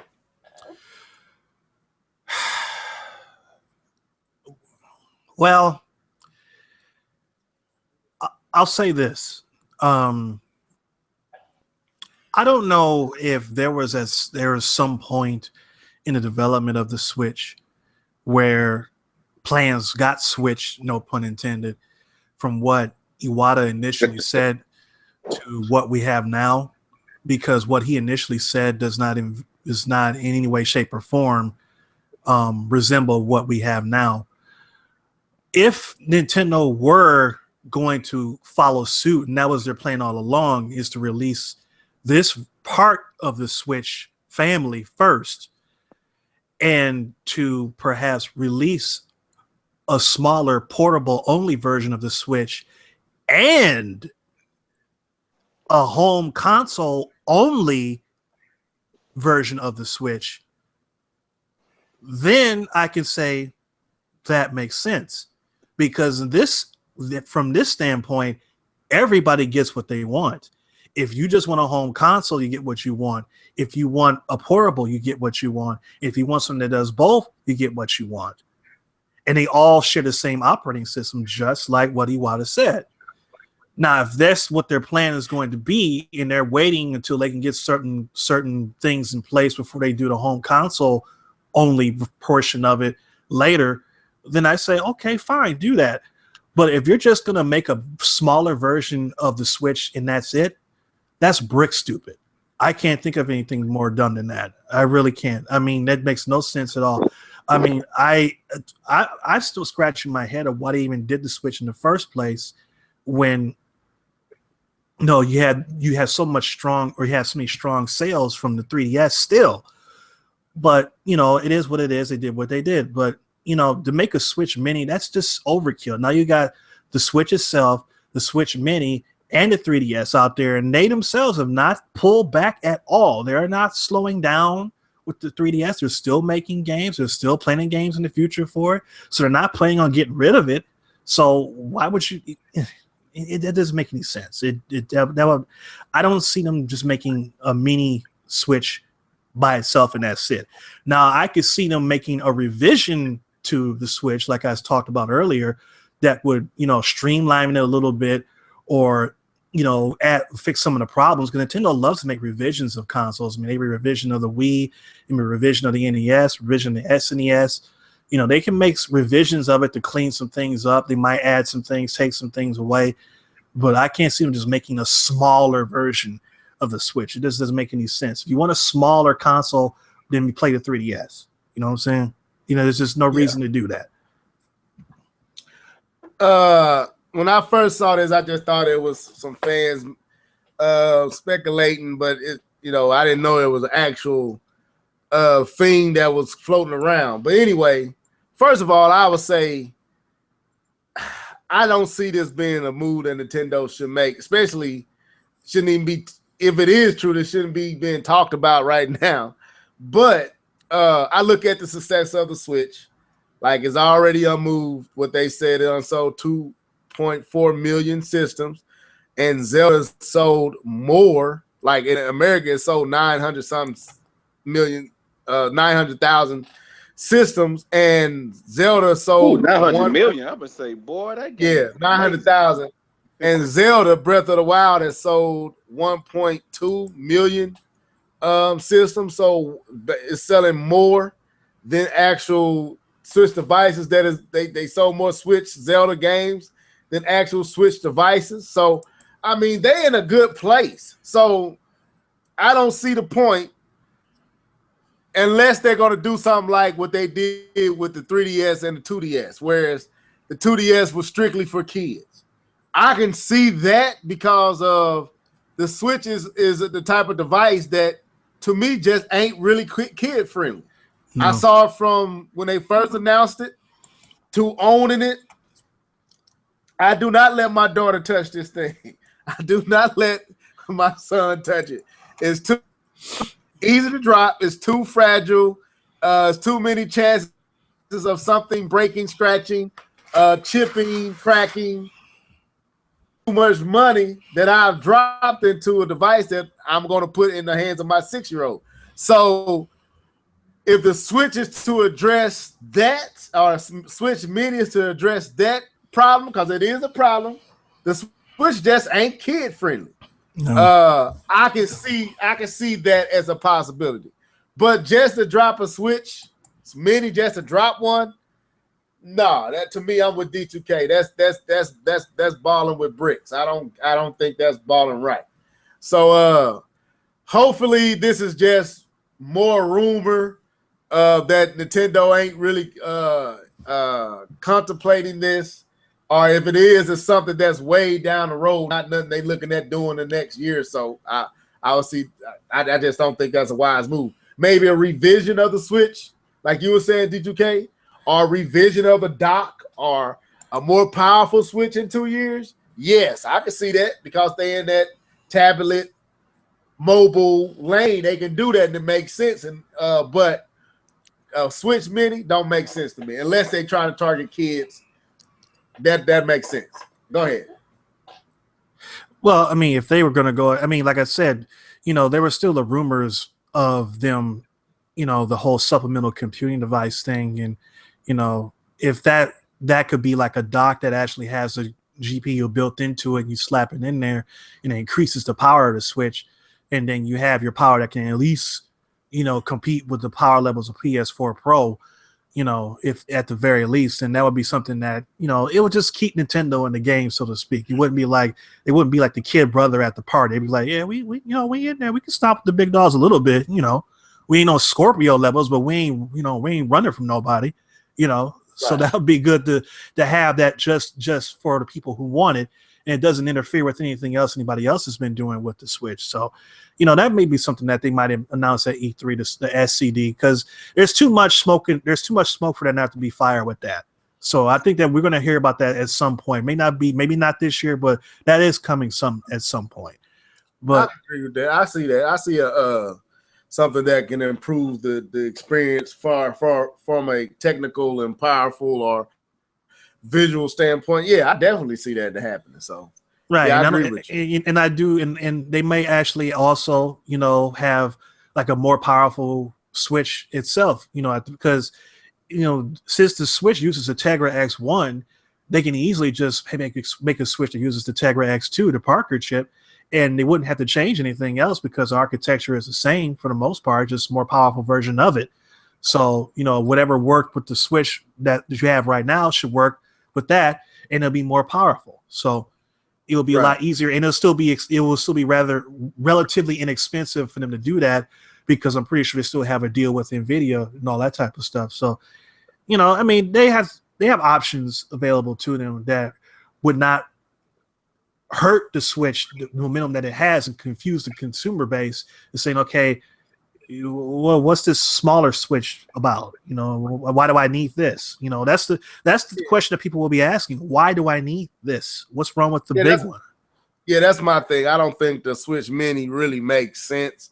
Like I said, unless you're trying to address the kid-friendly, aspect of the Switch, then it makes sense. But if that's not why, then it doesn't make sense. And to go back to what you said, the dock, to me, Nintendo is going to release a dock that helps with power. I believe that's coming. It may not come this year, but the dock is going to be where until they improve the actual Switch device itself, I believe the dock is going to be the thing to get it to better resolutions and things like that by adding something of a computing device in that can offset what the Switch is doing. I think that's going to happen. Like you said, where there's smoke, there's fire. I believe I think that makes sense. And I believe with Nintendo showing devices already doing that and having a dock, it makes sense. So I can see that, definitely. So I can see them maybe bringing something like that to E3 next year and being the thing that's going to keep the Switch relevant for a few more years until they do a revisory or a whole new Switch. Because they don't have to wait 5 or 6 years anymore with a device like this. They can sell you the Switch portion without the dock and all the controllers, just a new Switch. Yeah, and that's what I was thinking about initially. That what they would do is that they would have revisions of the Switch and just upgrade the power incrementally. And but this was my idea. This is what I thought the Switch would actually be, an actual tablet that did everything that a normal tablet would do, and maybe at some point it will. But the people who already have tablets are used to upgrading every year anyway, so they wouldn't feel like this is a burden for them to do that. But yeah, just make the Switch more powerful. You can slap it in a dock and just keep moving like it was, like it's no big deal. Okay, Bob, move on, or you got something to say? Nah, I'm good. All right, so let's go to the next topic. I want to get to one where I feel like K-Bunt will talk up a little bit. He's like, I ain't trying to hear that Nintendo talk. I'm tired of Nintendo. We're going to stick with Nintendo for like another 10 minutes, then we'll move on. They canceled the NES Classic system. So Nintendo has canceled in production, and now there's rumors and supposedly confirmation that a Super NES Classic is on its way. And some are saying that the Super NES Classic is what killed or ended the NES Classic. So I'm going to set this up two ways, and K-Bone, you got to jump on this one. Do you think Nintendo is dumb for canceling or ending the production of the NES Classic when there's clearly people who still want it? And secondly, do you think that Super NES Classic is going to have the same reaction that the NES had? Start with you first, K-Bone, then jump to D2. All right, so are they dumb for canceling? I wish I knew. People still wanting it. People still wanting it. No, I agree. Okay. No. I wish I knew the reason that they canceled it. I saw some speculation. Some was saying that it was being pirated. So Nintendo doesn't like pirating, and so one of the reasons they said they could have canceled it because of that. I don't believe that's the case, but that's definitely a reason. Another reason I heard because was a issue with one of the games that was on there, and there was a license issue. I don't really think that's the issue. That was a problem as well.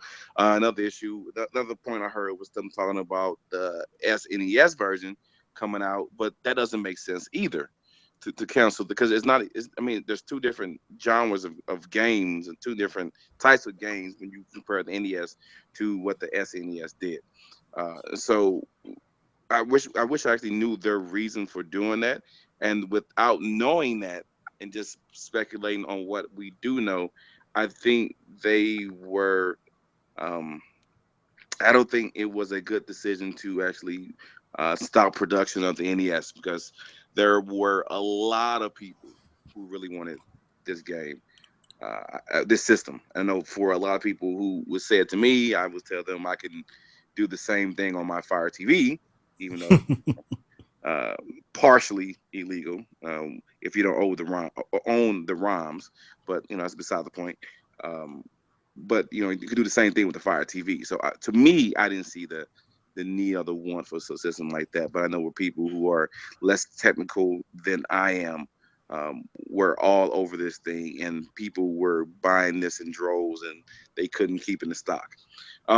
So yes, I think they were a little stupid for what information I do know now, that they were a little stupid for canceling that. And will the SNES have the same reaction as the NES, the same fanfare? I'm going to say absolutely not. Because if you actually talk to the majority of people who do not game, and I think that was a lot of people who actually bought the systems, people who probably wouldn't consider themselves gamers, who probably last system was probably a 360 or a PS2 or something like that, or maybe a Wii was their last system. They were all over it because they had fond memories of what they played on the NES. And you can talk to a lot of people, and majority of them will talk about their NES days. I personally don't hear a lot of people who reference their SNES days and the games that they played there. So I definitely think the NES games were more iconic and were had a bigger fanfare and nostalgia with it than the SNES. So I definitely think this is going to sell a lot less, and I guess we will know about a lot less because they stopped production. But I don't believe the hype for this would be as much as the NES version, because of a lot of people who are not considered gamers. Were definitely NES fans, and majority of them were not the biggest when it came to SNES. And that's based off what I know and what I've heard and what I've seen. Okay. I had to disagree with you on the Super NES. I think there's just as many that would speak high praising of the Super NES as the NES, but for your circle, that might be true. I can't argue your circle. But I think you make good points. D2K. Well, he kind of took all my thunder. I agree with everything that he said. I mean, yeah, I can't really add too much to that. I mean, I agree. I think that the NES definitely has a special magic to it, that it was so mainstream that you saw it not only in video game related things, but non-video game related things. Like whenever you watched a sitcom and they were referred to a video game, they were referred to as the Nintendo, or you would see if anybody was playing a video game console, they were playing an NES. I don't know how, I mean, even up until like maybe the 5th or 6th season of the Fresh Prince of Bel-Air, when they were playing video games, they had an NES sitting up there. Even though they had Genesis controllers, they still had the NES. Some weirdo controller, some off the wall controller, but they still had the NES box sitting on top of the table. And that just shows you just how iconic the NES is. And when people see that box, all those memories come flooding back, and that is the nostalgia more than anything else sold the console.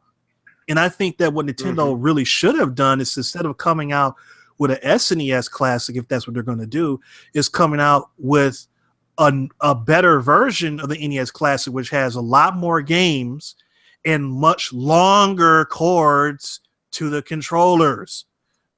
instead of 3 foot long controller. Because people, I mean, it wasn't like people just said, "Oh, this was cool," and let's give us the next thing. There was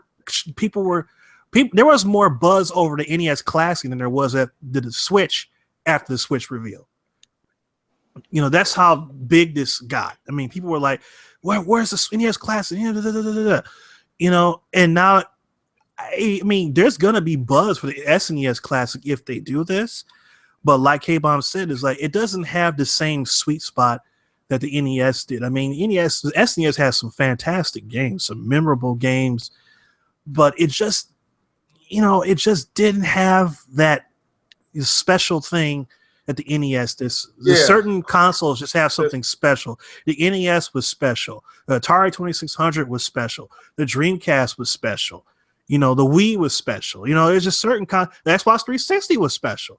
You know, there's just certain things that are just special consoles that they just stand out. You know, the Switch might wind up turning out to be special. It doesn't matter if they win or lose, or they do well, they don't do well. It doesn't matter. It's just something about it that just sticks out, and you say, you know what? I really enjoyed that console. I can't say one bad thing about it. And there were things about the SNES I didn't care for. You know, it wasn't like I was like, man, this is the greatest thing. I was like, yeah, it's good, but yeah, you know, it's stuff I don't really, you know. So I don't know. Yeah, I feel what you're saying. Well, I was gonna say this: they won't strike all twice with the NES to the Super NES Classic, because when you saw that NES, it was the first one. It was the shock that they was even doing something like that, and the SNES ain't gonna just come up out of nowhere up on you. You know about it now. So it's, to me, what made the NES Classic appealing was the fact you didn't expect it. You wasn't asking for it, and it was priced right. I think the problem is, and what people look at is, I don't believe Nintendo expected it to be that hot of an item. I thought they were just trying to fill in space for the holidays because they didn't have nothing. And I think the Classic ended up turning into something that not even themselves expected it to turn out to be. That's what I really believe happened. I don't think they was expecting this demand that they had. And I don't think they was planning on making a whole bunch. I think it was going to be a niche thing as well. As many as they could sell. Probably didn't think they would sell a whole lot because of the type of games that you're playing and the way that they look and design, the small, like you said, the cards, everything about it says we're just trying to have something in the marketplace to keep Nintendo in your ears until what we really want comes out. And it turned into a thing. Now that it is a thing, I think Nintendo is stupid to squash a thing that's generating sales and bringing folks back to you and your brand. It's like, it's selling. People want it. It ain't hurting the Switch. It might help sell the Switch. This is typical Nintendo. God.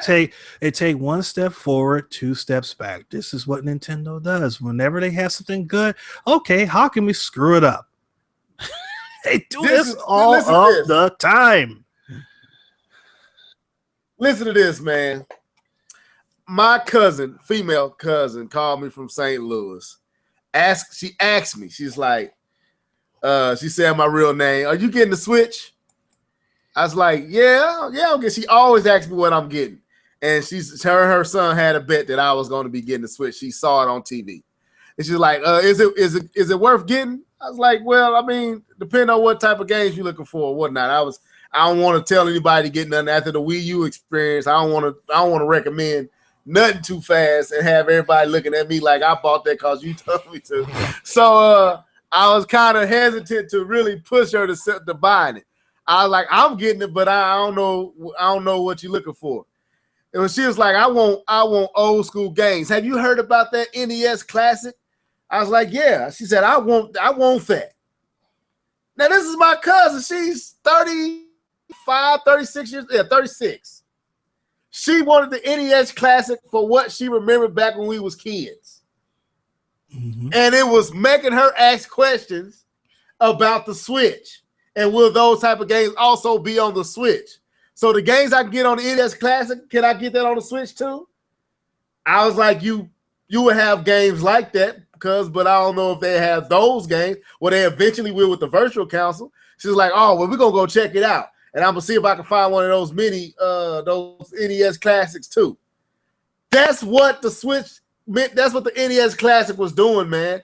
A lot of those cats, like you said, that ain't, like K-Bum said, that ain't played games in a long time, that when they saw the NES Classic, it brought back all these memories of being a kid and playing Mario and getting and jumping on the shelves on the steps and getting the 100+ extra men and playing Mega Man and playing Double Dragon and playing Kung Fu. And it also was bringing folks back to the mindset of Nintendo. Nintendo was starting to make Pokemon Go, Nintendo, NES Mini, Nintendo, Switch, Nintendo. It was like, why kill that when it's helping you? I don't get that. The dumbest thing ever. I think it's dumb.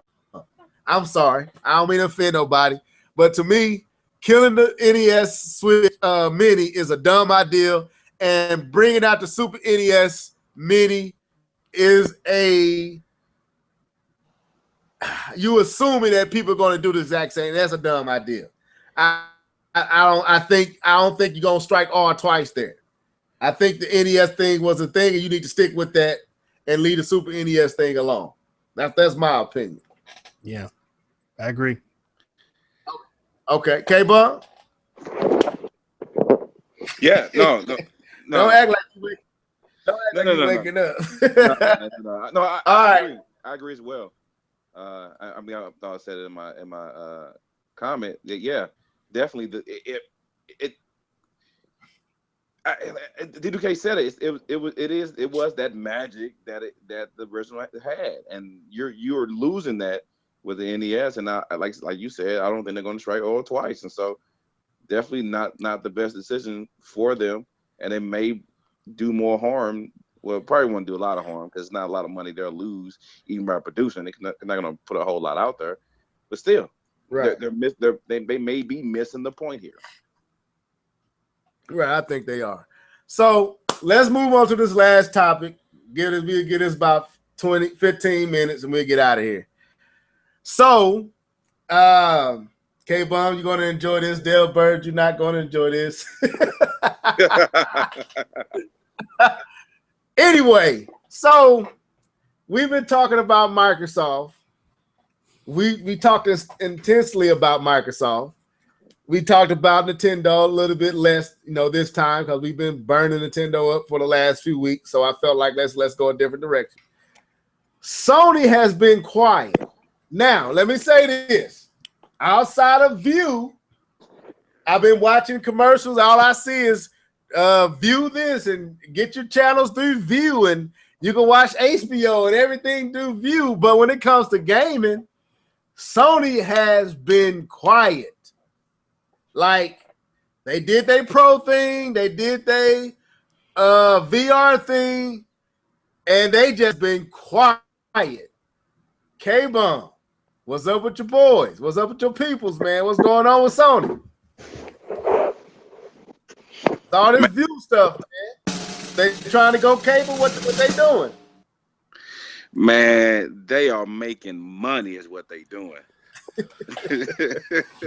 Man, the View stuff is a lot of people have talked about, and if you look at some of the reviews like I've done, because I think about going digital only and no cable, cutting the cord and everything like that. If you look at a lot of people compare, they've talked about View being one of the best options to go with, and so I'm almost sure that they are making money on with this View, and they're going to continue to push it.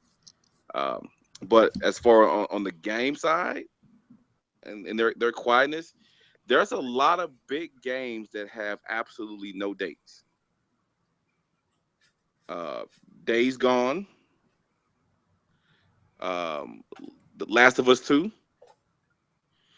God of War, a couple of more big ones. The Spider-Man, that they have absolutely. Is that exclusive? That's exclusive. Yes. Yeah, it is. Yes, isn't sir. it?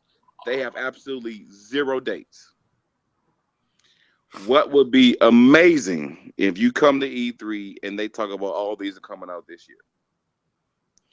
I'm hoping that I know I understand. Days Gone has been in development for a while. Last of Us has been in development for a while.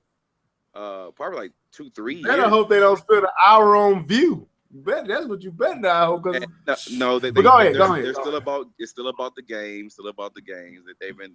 E3s have been about the games. But Spider-Man's been in development. We've heard Spider-Man for a while now. Spider-Man is not brand new.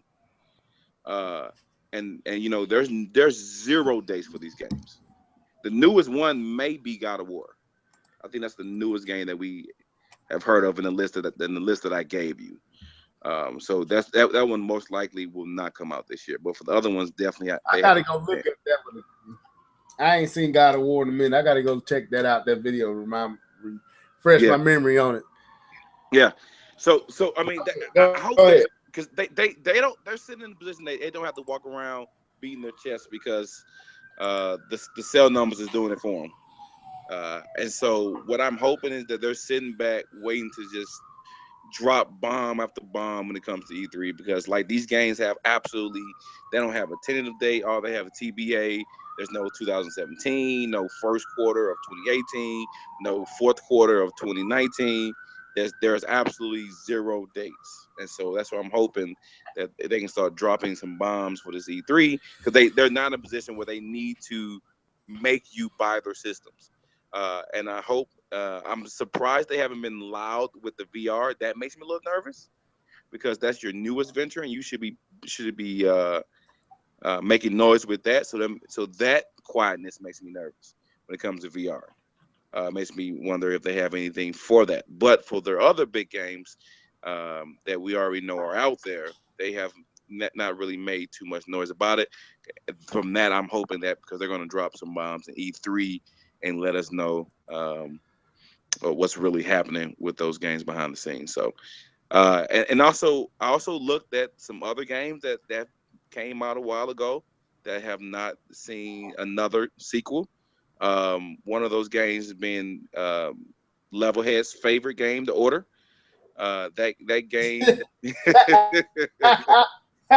Actually, you know what though? It wasn't as bad. I feel guilty because I actually enjoyed the 4.5 hours of gameplay that I did play.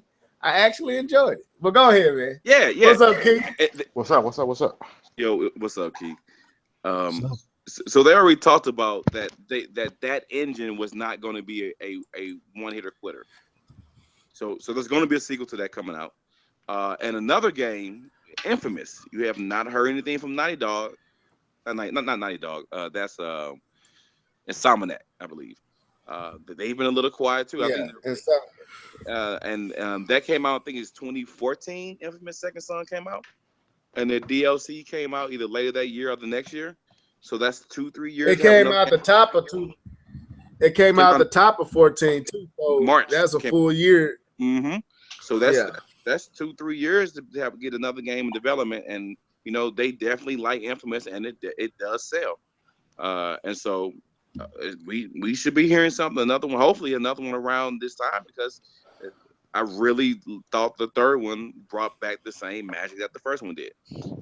So I'm really hoping to hear some fireworks coming fairly soon. So I'm taking their as D2K has talked about Microsoft's quiet storm that they have going on, that they got something brewing.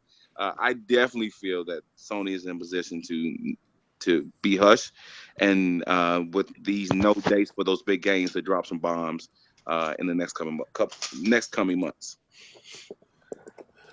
D2. I don't think they need to really be saying anything. I mean, when you're on top, I mean, you shouldn't be running your mouth a whole lot. You should just be, playing it cool and assessing, the potential threats that could come to you in the future. Just, have to play a more strategic game and just look at everything and say, okay, no, are there any loose ends we need to tie up? Is something that we need to fix here, fix there? You know, how are long-term projects coming along? You know, what are we planning? You know, you just have to, you know, whole serve. You know, don't make any stupid decisions. Don't make any knee-jerk decisions based on what your competition is doing.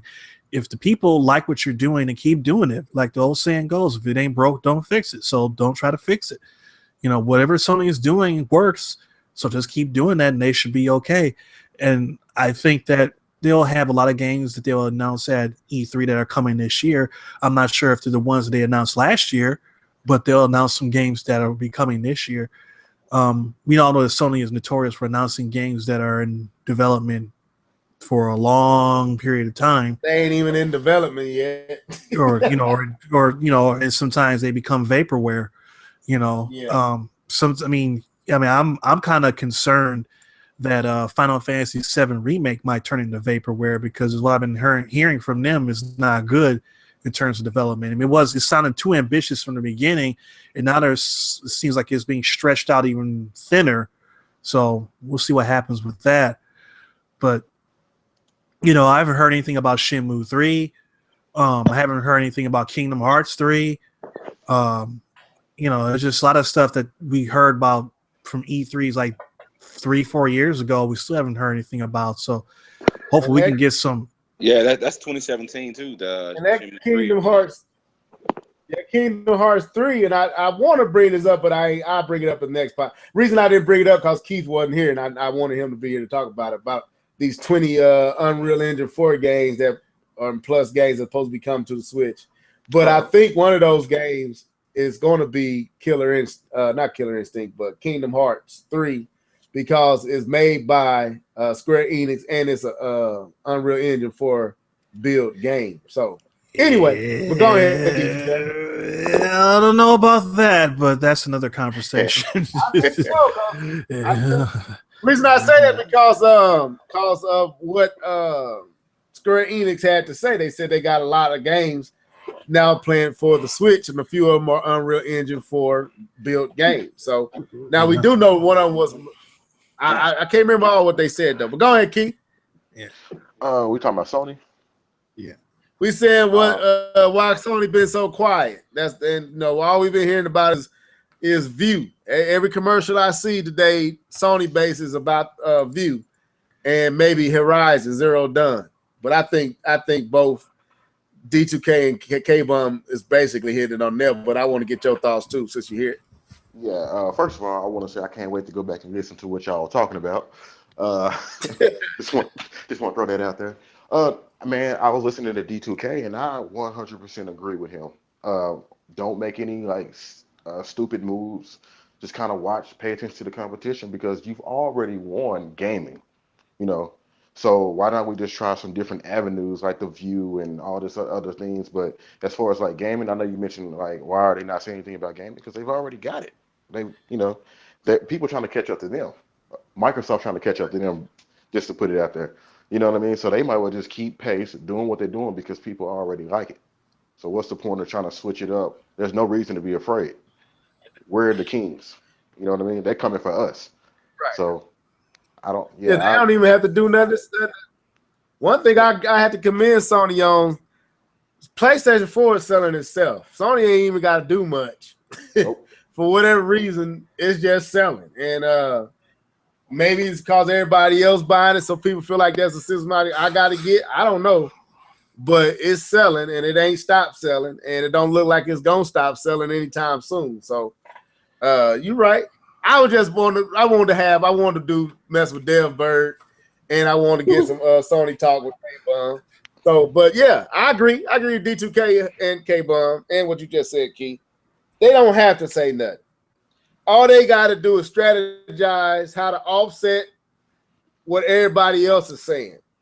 I think Microsoft is going to be an easy offset because, like you said, Keith, Microsoft is gunning for Sony, so Microsoft has to expose themselves just to get people to pay attention that what we trying to do, trying to generate that attention, that focus, where Sony, all they got to do is counter it like they did with the original in 2013. just counter what Microsoft do. And maybe what they're doing. It ain't hard to do it.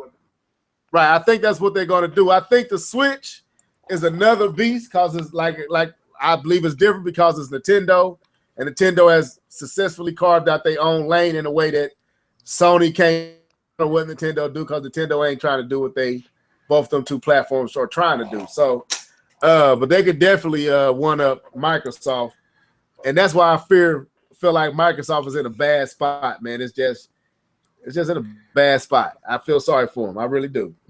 Because no, you don't. I do. I mean, I do. I genuinely feel sorry for Microsoft. You kind of see that they don't know how to right ship. It's going to take a game, but they act like they don't know that. But it's going to take games, like you said, D2K.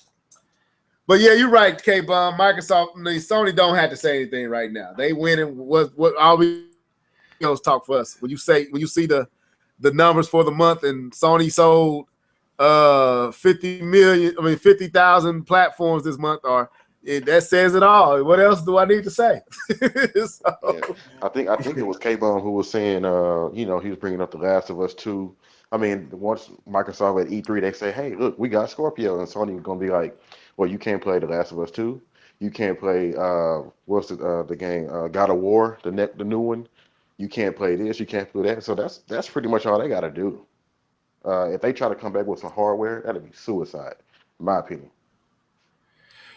Well, they kind of did that last year at E3 because they came out there, and not only did they opened the show pretty interesting, but then they started really went into the toilet, and they started showing trailers of games that we saw from shows that happened the day previous, and then they ended the show showing us teasing Project Scorpio. Sony got up there, game. Yep. So even it didn't matter that most of these games, if not all of them, were way off. I think only one game that they showed came out this last year. So it was like, okay. I mean, it doesn't matter. As a show like that, you need to show people something tangible.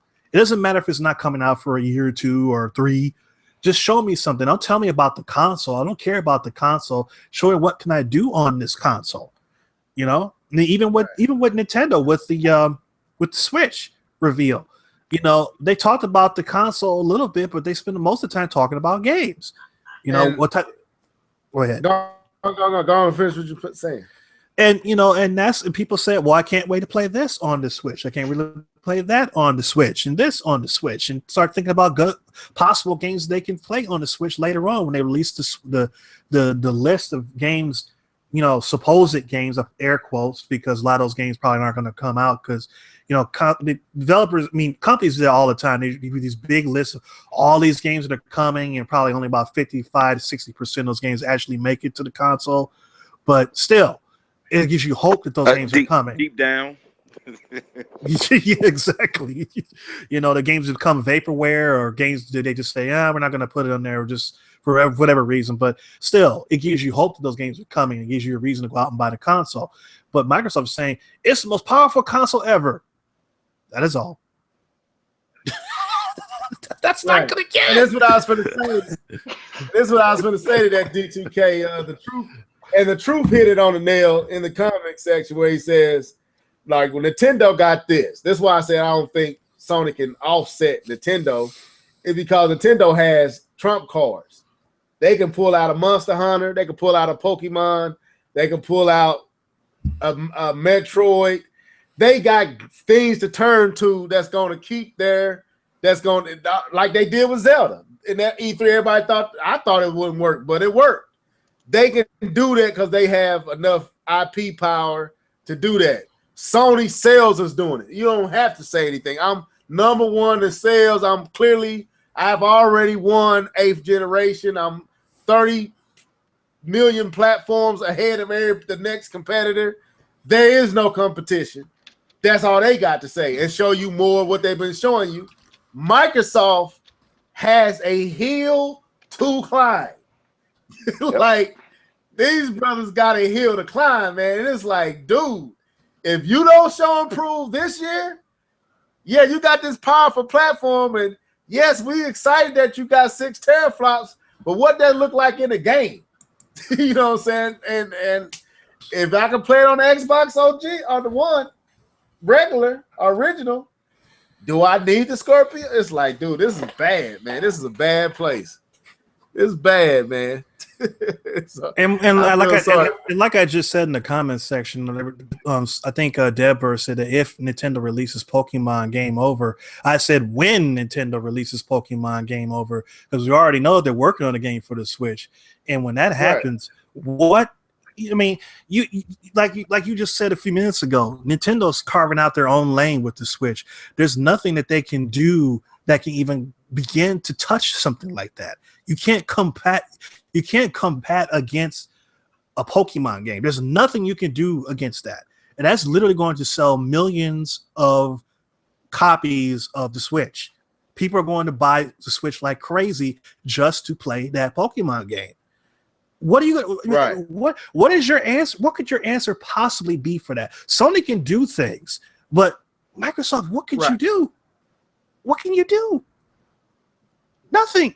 That's why I said I feel sorry for him, man. I'm telling you, I genuinely feel like I felt like this is why I felt like Phil Spencer was trying his best to correct what old dude that they end up firing did with the Xbox. He was trying to correct the ship, but they dug a deep hole with how they digging a deep hole with just with that move to make games available with Windows 10. It sound good at the time, but that's killing the Xbox brand. That's killing the Xbox because you taking what makes folks buy the Xbox away. He's like, oh, I just buy a PC, or I buy Alienware, or I buy this and play it all there. You know, like, man, I don't know, man. I just feel like trying to get out this hole, they dug 4 or 5 other holes. I kind of disagree with that. I think that I forgot what they call it, UWP or whatever. I think that was a brilliant move because if this console thing don't work, at least they can still make games and get profit from it. And I also heard a rumor, and I don't know if y'all mentioned this, and I also heard a rumor that the XR Scorpio is going to be $399. I don't know. Well, we talked about it, but we didn't know what they were going. If they can do that, that can help a lot. But I think the console's going to cost more than that to make. So they digging themselves. If this is true, I feel like they're going to dig themselves an even bigger financial hole just trying to come out with the Scorpio. Well, they have the money to burn. I mean, if they're willing to take a loss and just, eat that and just so they can be able to get the Scorpio out the door because they don't have the games to cover all the bases, then that's what they're going to have to do. I mean, you've already pushed yourself out there too far. So you're going to have to do something in order to make up to clean up the message you made. If they have to bite the bullet and take a huge loss and make it $399, that's what you got to do. I mean, if it's $399 and you got, maybe at least a couple of games that we haven't heard of before, people like, I think I'll get the Scorpio, But if it's like $499 or above that, and people like, I don't know about that. Yeah, and going back to what you said, Keith, I'm not saying that Microsoft is. Now I'm talking about the Xbox. What Xbox is, Windows is hurting it. By allowing folks options to avoid or to bypass buying the Xbox, and they still have access to these games while Microsoft will be selling games and making money. Xbox, that's a sell loss because like you got a PC. You can play these games without having to buy Xbox to do it. K-Bum has a laptop that he can play those games. D2K has a gaming PC. Or he can play those games. So that's 3 people that don't have to buy an Xbox. So while Microsoft and Windows is cool, you kill an Xbox. Now, if that's your plan, why release a Scorpio if your plan is to kill Xbox off? Because that's what Windows 10 is eventually going to do. More people are going to buy rigs that can play these games and opt out of buying an Xbox. Pretty much. I mean, I have control over how powerful my rig is going to be. I don't have to say, well, I'm stuck with this. I mean, the whole thing about a console is that, you don't have to do the maintenance of the console yourself. That's where the developers, I mean, that's for the manufacturers have to handle that. With a PC, you have to be the one to do all the fine tuning to get everything running properly. So, get the game running smoothly. And if you're willing to do that, then you get a much better experience. But it's a lot of hard work for people. It's a lot harder than you think if you want to get it to run properly. And the people who don't have a lot of patience, they don't mess around with things like that. So, that's the whole thing about the console thing is the convenience. But if you're trying to, if power in best visuals is what it's all about, the people who are on that, they're already used to doing that. So you're not really giving them anything better with Scorpio. It's just giving us a little bit better than what you had. And me having a PC, I don't need an Xbox Scorpio for nothing. There's nothing that you have that I need that console for at all. Nothing. Sunset Overdrive. I already have it. I already have a regular Xbox One, and I can play it right now if I want to. Well, it's bad, man. That's what I'm saying. It like all the bells and whistles sound good, and I'm not gonna say it does sound good, but it's bad because, man, they waited too long. They waited too long to make this move, man. If they was gonna do what they doing now, they should have did this maybe a year ago. Maybe at the exact same time the Pro did theirs, or honestly, before the Pro was announced, they should have did this. But I just think it's too late. Like, if the writing is already sealed as fate, unless you make a game that's exclusive to that platform that's not coming anywhere else, which they said they would not do, but I believe that they're going to have to do that in order to get people to take the platform. You're going to get the few that love them bragging rights, but for the most part, that's just a small number of people. And you know what? And I think what's going to happen is that the third party is going to be the one that determines that. They're probably going to go to Microsoft and say, look, we're not going to fool around with trying to scale these games down for the regular Xbox One. If you want our games on your console, let us make it exclusive to a Scorpio. If not, we're taking it to Sony. They'll eliminate that right just like that. Yep, Yeah, I think if no, I was gonna say Microsoft will be like, hold on, come back. Okay, we give. Right. That B2K, that might be what you keep saying. They got something up their sleeve. They might be saying that there's going to be parity, but we know these companies quick to say, "Oh, we thought we was going to do that. We apologize, but we really if they do that, I'm telling you, then that'll get them back into the race. Cause it'll free up Sony to do the same thing with the Pro, but it just won't be the same. And that's what Microsoft got to do. And I didn't, got to do it. I didn't even think about it like that. That's a good point, because if they hold that off until they say, oh, we said there was going to be parity, but it's not parity. These games are exclusive to Scorpio, and this is what they look like, and they come out looking like, just monstrous, and people's like, oh, and you can only get this experience on Scorpio. And that's probably going to be determined by the sales. If the Scorpio takes off, it really, okay, now we can do it. And that's probably what they're doing. Same way when Nintendo's saying that the 3DS, we're going to keep the 3DS around just in case. But we all know that they're going to write it off. But the Switch got to sell. They got to get the numbers from the Switch first. So. Right.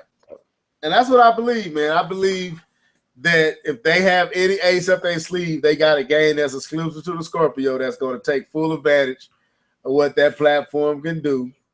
And once they show that, and it ain't hamstringed by trying to be on par with the other Xbox, that's gonna put a squeeze on Sony, because they ain't gonna be able to match that with the Pro. And that's the only trump cards Microsoft can have. But they will have to keep that close to the heart. And it could be a Halo, but it had to be a Halo, that's all the bells and whistles, all the multi-plat stuff that's like, man, crazy stuff. And not developed by 343 at all. Not even crazy. Right. You know what would be crazy? If Microsoft did a crossover between Gears and Halo. They would have to do something like that. Yeah, that would be nice. Like this That is would be the cool. Halo Gears. I'm not sure how those two universes would work, but it would be cool to see. At this point, I don't, I don't either, but I think people will jump on it and be like, "Oh man, I gotta play this." And that could be an exclusive Scorpio game that shows what the because I remember hearing that before the coalition they were called Black Tusk, and I remember they were working on some type of game, a prototype of a game, and they said that the graphics of this game were the best looking graphics that had been seen on anything ever, but they put that down in order to work on Gears of War 4. So I'm wondering if once Gears of War 4 was finished, they picked that back up. And that could be a brand new IP that we don't know about that they might be ready to unveil at E3. We'll see. And that's going to be running on a Scorpio. I mean, if something that was running on a PC before couldn't possibly run on the Xbox One, but now I can run on a Scorpio. Scale They down. gotta do it, man. Anyway, that could be explained wouldn't that why scale make that balance counts. wouldn't that make that a whole different generation? If It's a mid-gen. I mean, but if it's only playable there, that's a whole different generation, right? It's technically, yeah, but again, the Scorpio pretty much it's qualifying for a next gen platform with what is under the hood. You could technically say the Scorpio is a new platform. Look, I mean, it's literally a good leap over the Xbox One. No, it's still CPU. Yeah, still has a Jaguar CPU. Oh, yeah. Okay, all right. It's just cog higher, but it's still. But that's why they did that. Okay. They could have used a newer CPU. It wouldn't have been as expensive as Ryzen. They could have used like an excavator or something like that. They could have used something better than a Jaguar that would have made it substantially more powerful than it is. Will it still keep it, relatively inexpensive? But they decided to just go cheap and just, overclock the Jaguar CPU. So,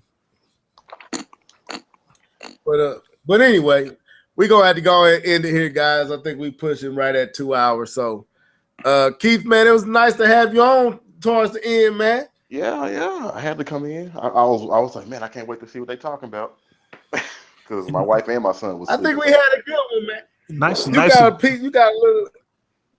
Go ahead and say what you're saying, D2. I said nice and clear this time, Oh. Yeah, you're real clear. And you action what we kind of talked about it towards the beginning. We kind of ended on what we were talking about. So you got a little bit of it. Well, but anyway, let's sign. So let's sign out, man. Starting with D2K. Go ahead, bro. Yeah, this has been fun. I'm D2K signing off until next time. And fear the deer. Go Bucks. Yeah. Did they win? They won? Yeah. 30 points. They won by 30? Watching the Spurs. Yeah. Wow. Gave them that work.